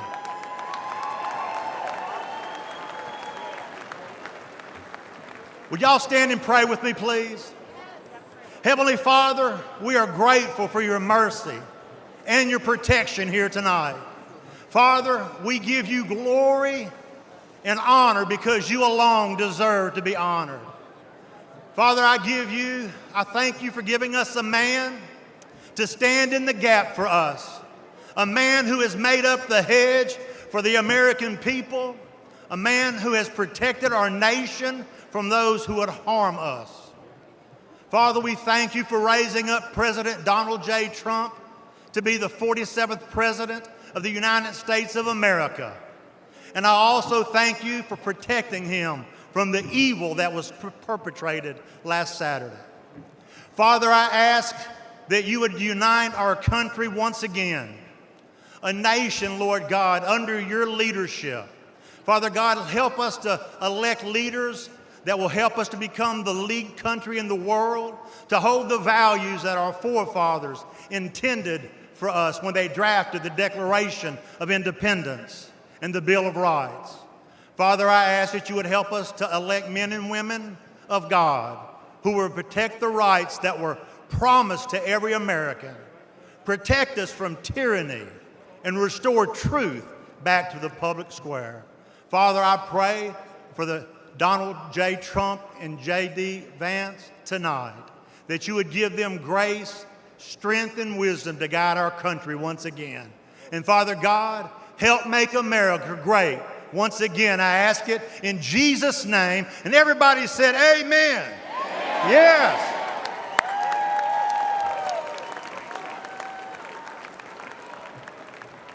The chair recognizes the delegate from the Commonwealth of Pennsylvania for the purpose of offering a motion. Mr. Chairman, I am Fred Keller from the Commonwealth of Pennsylvania, the birthplace of America. I make the motion that this convention now adjourn. The question now occurs on the motion to adjourn. All those in favor signify by saying aye. Aye. All those opposed, no. In the opinion of the chair, the ayes have it and the motion is adopted. Accordingly, this convention stands adjourned until 5 p.m. tomorrow. Thank you.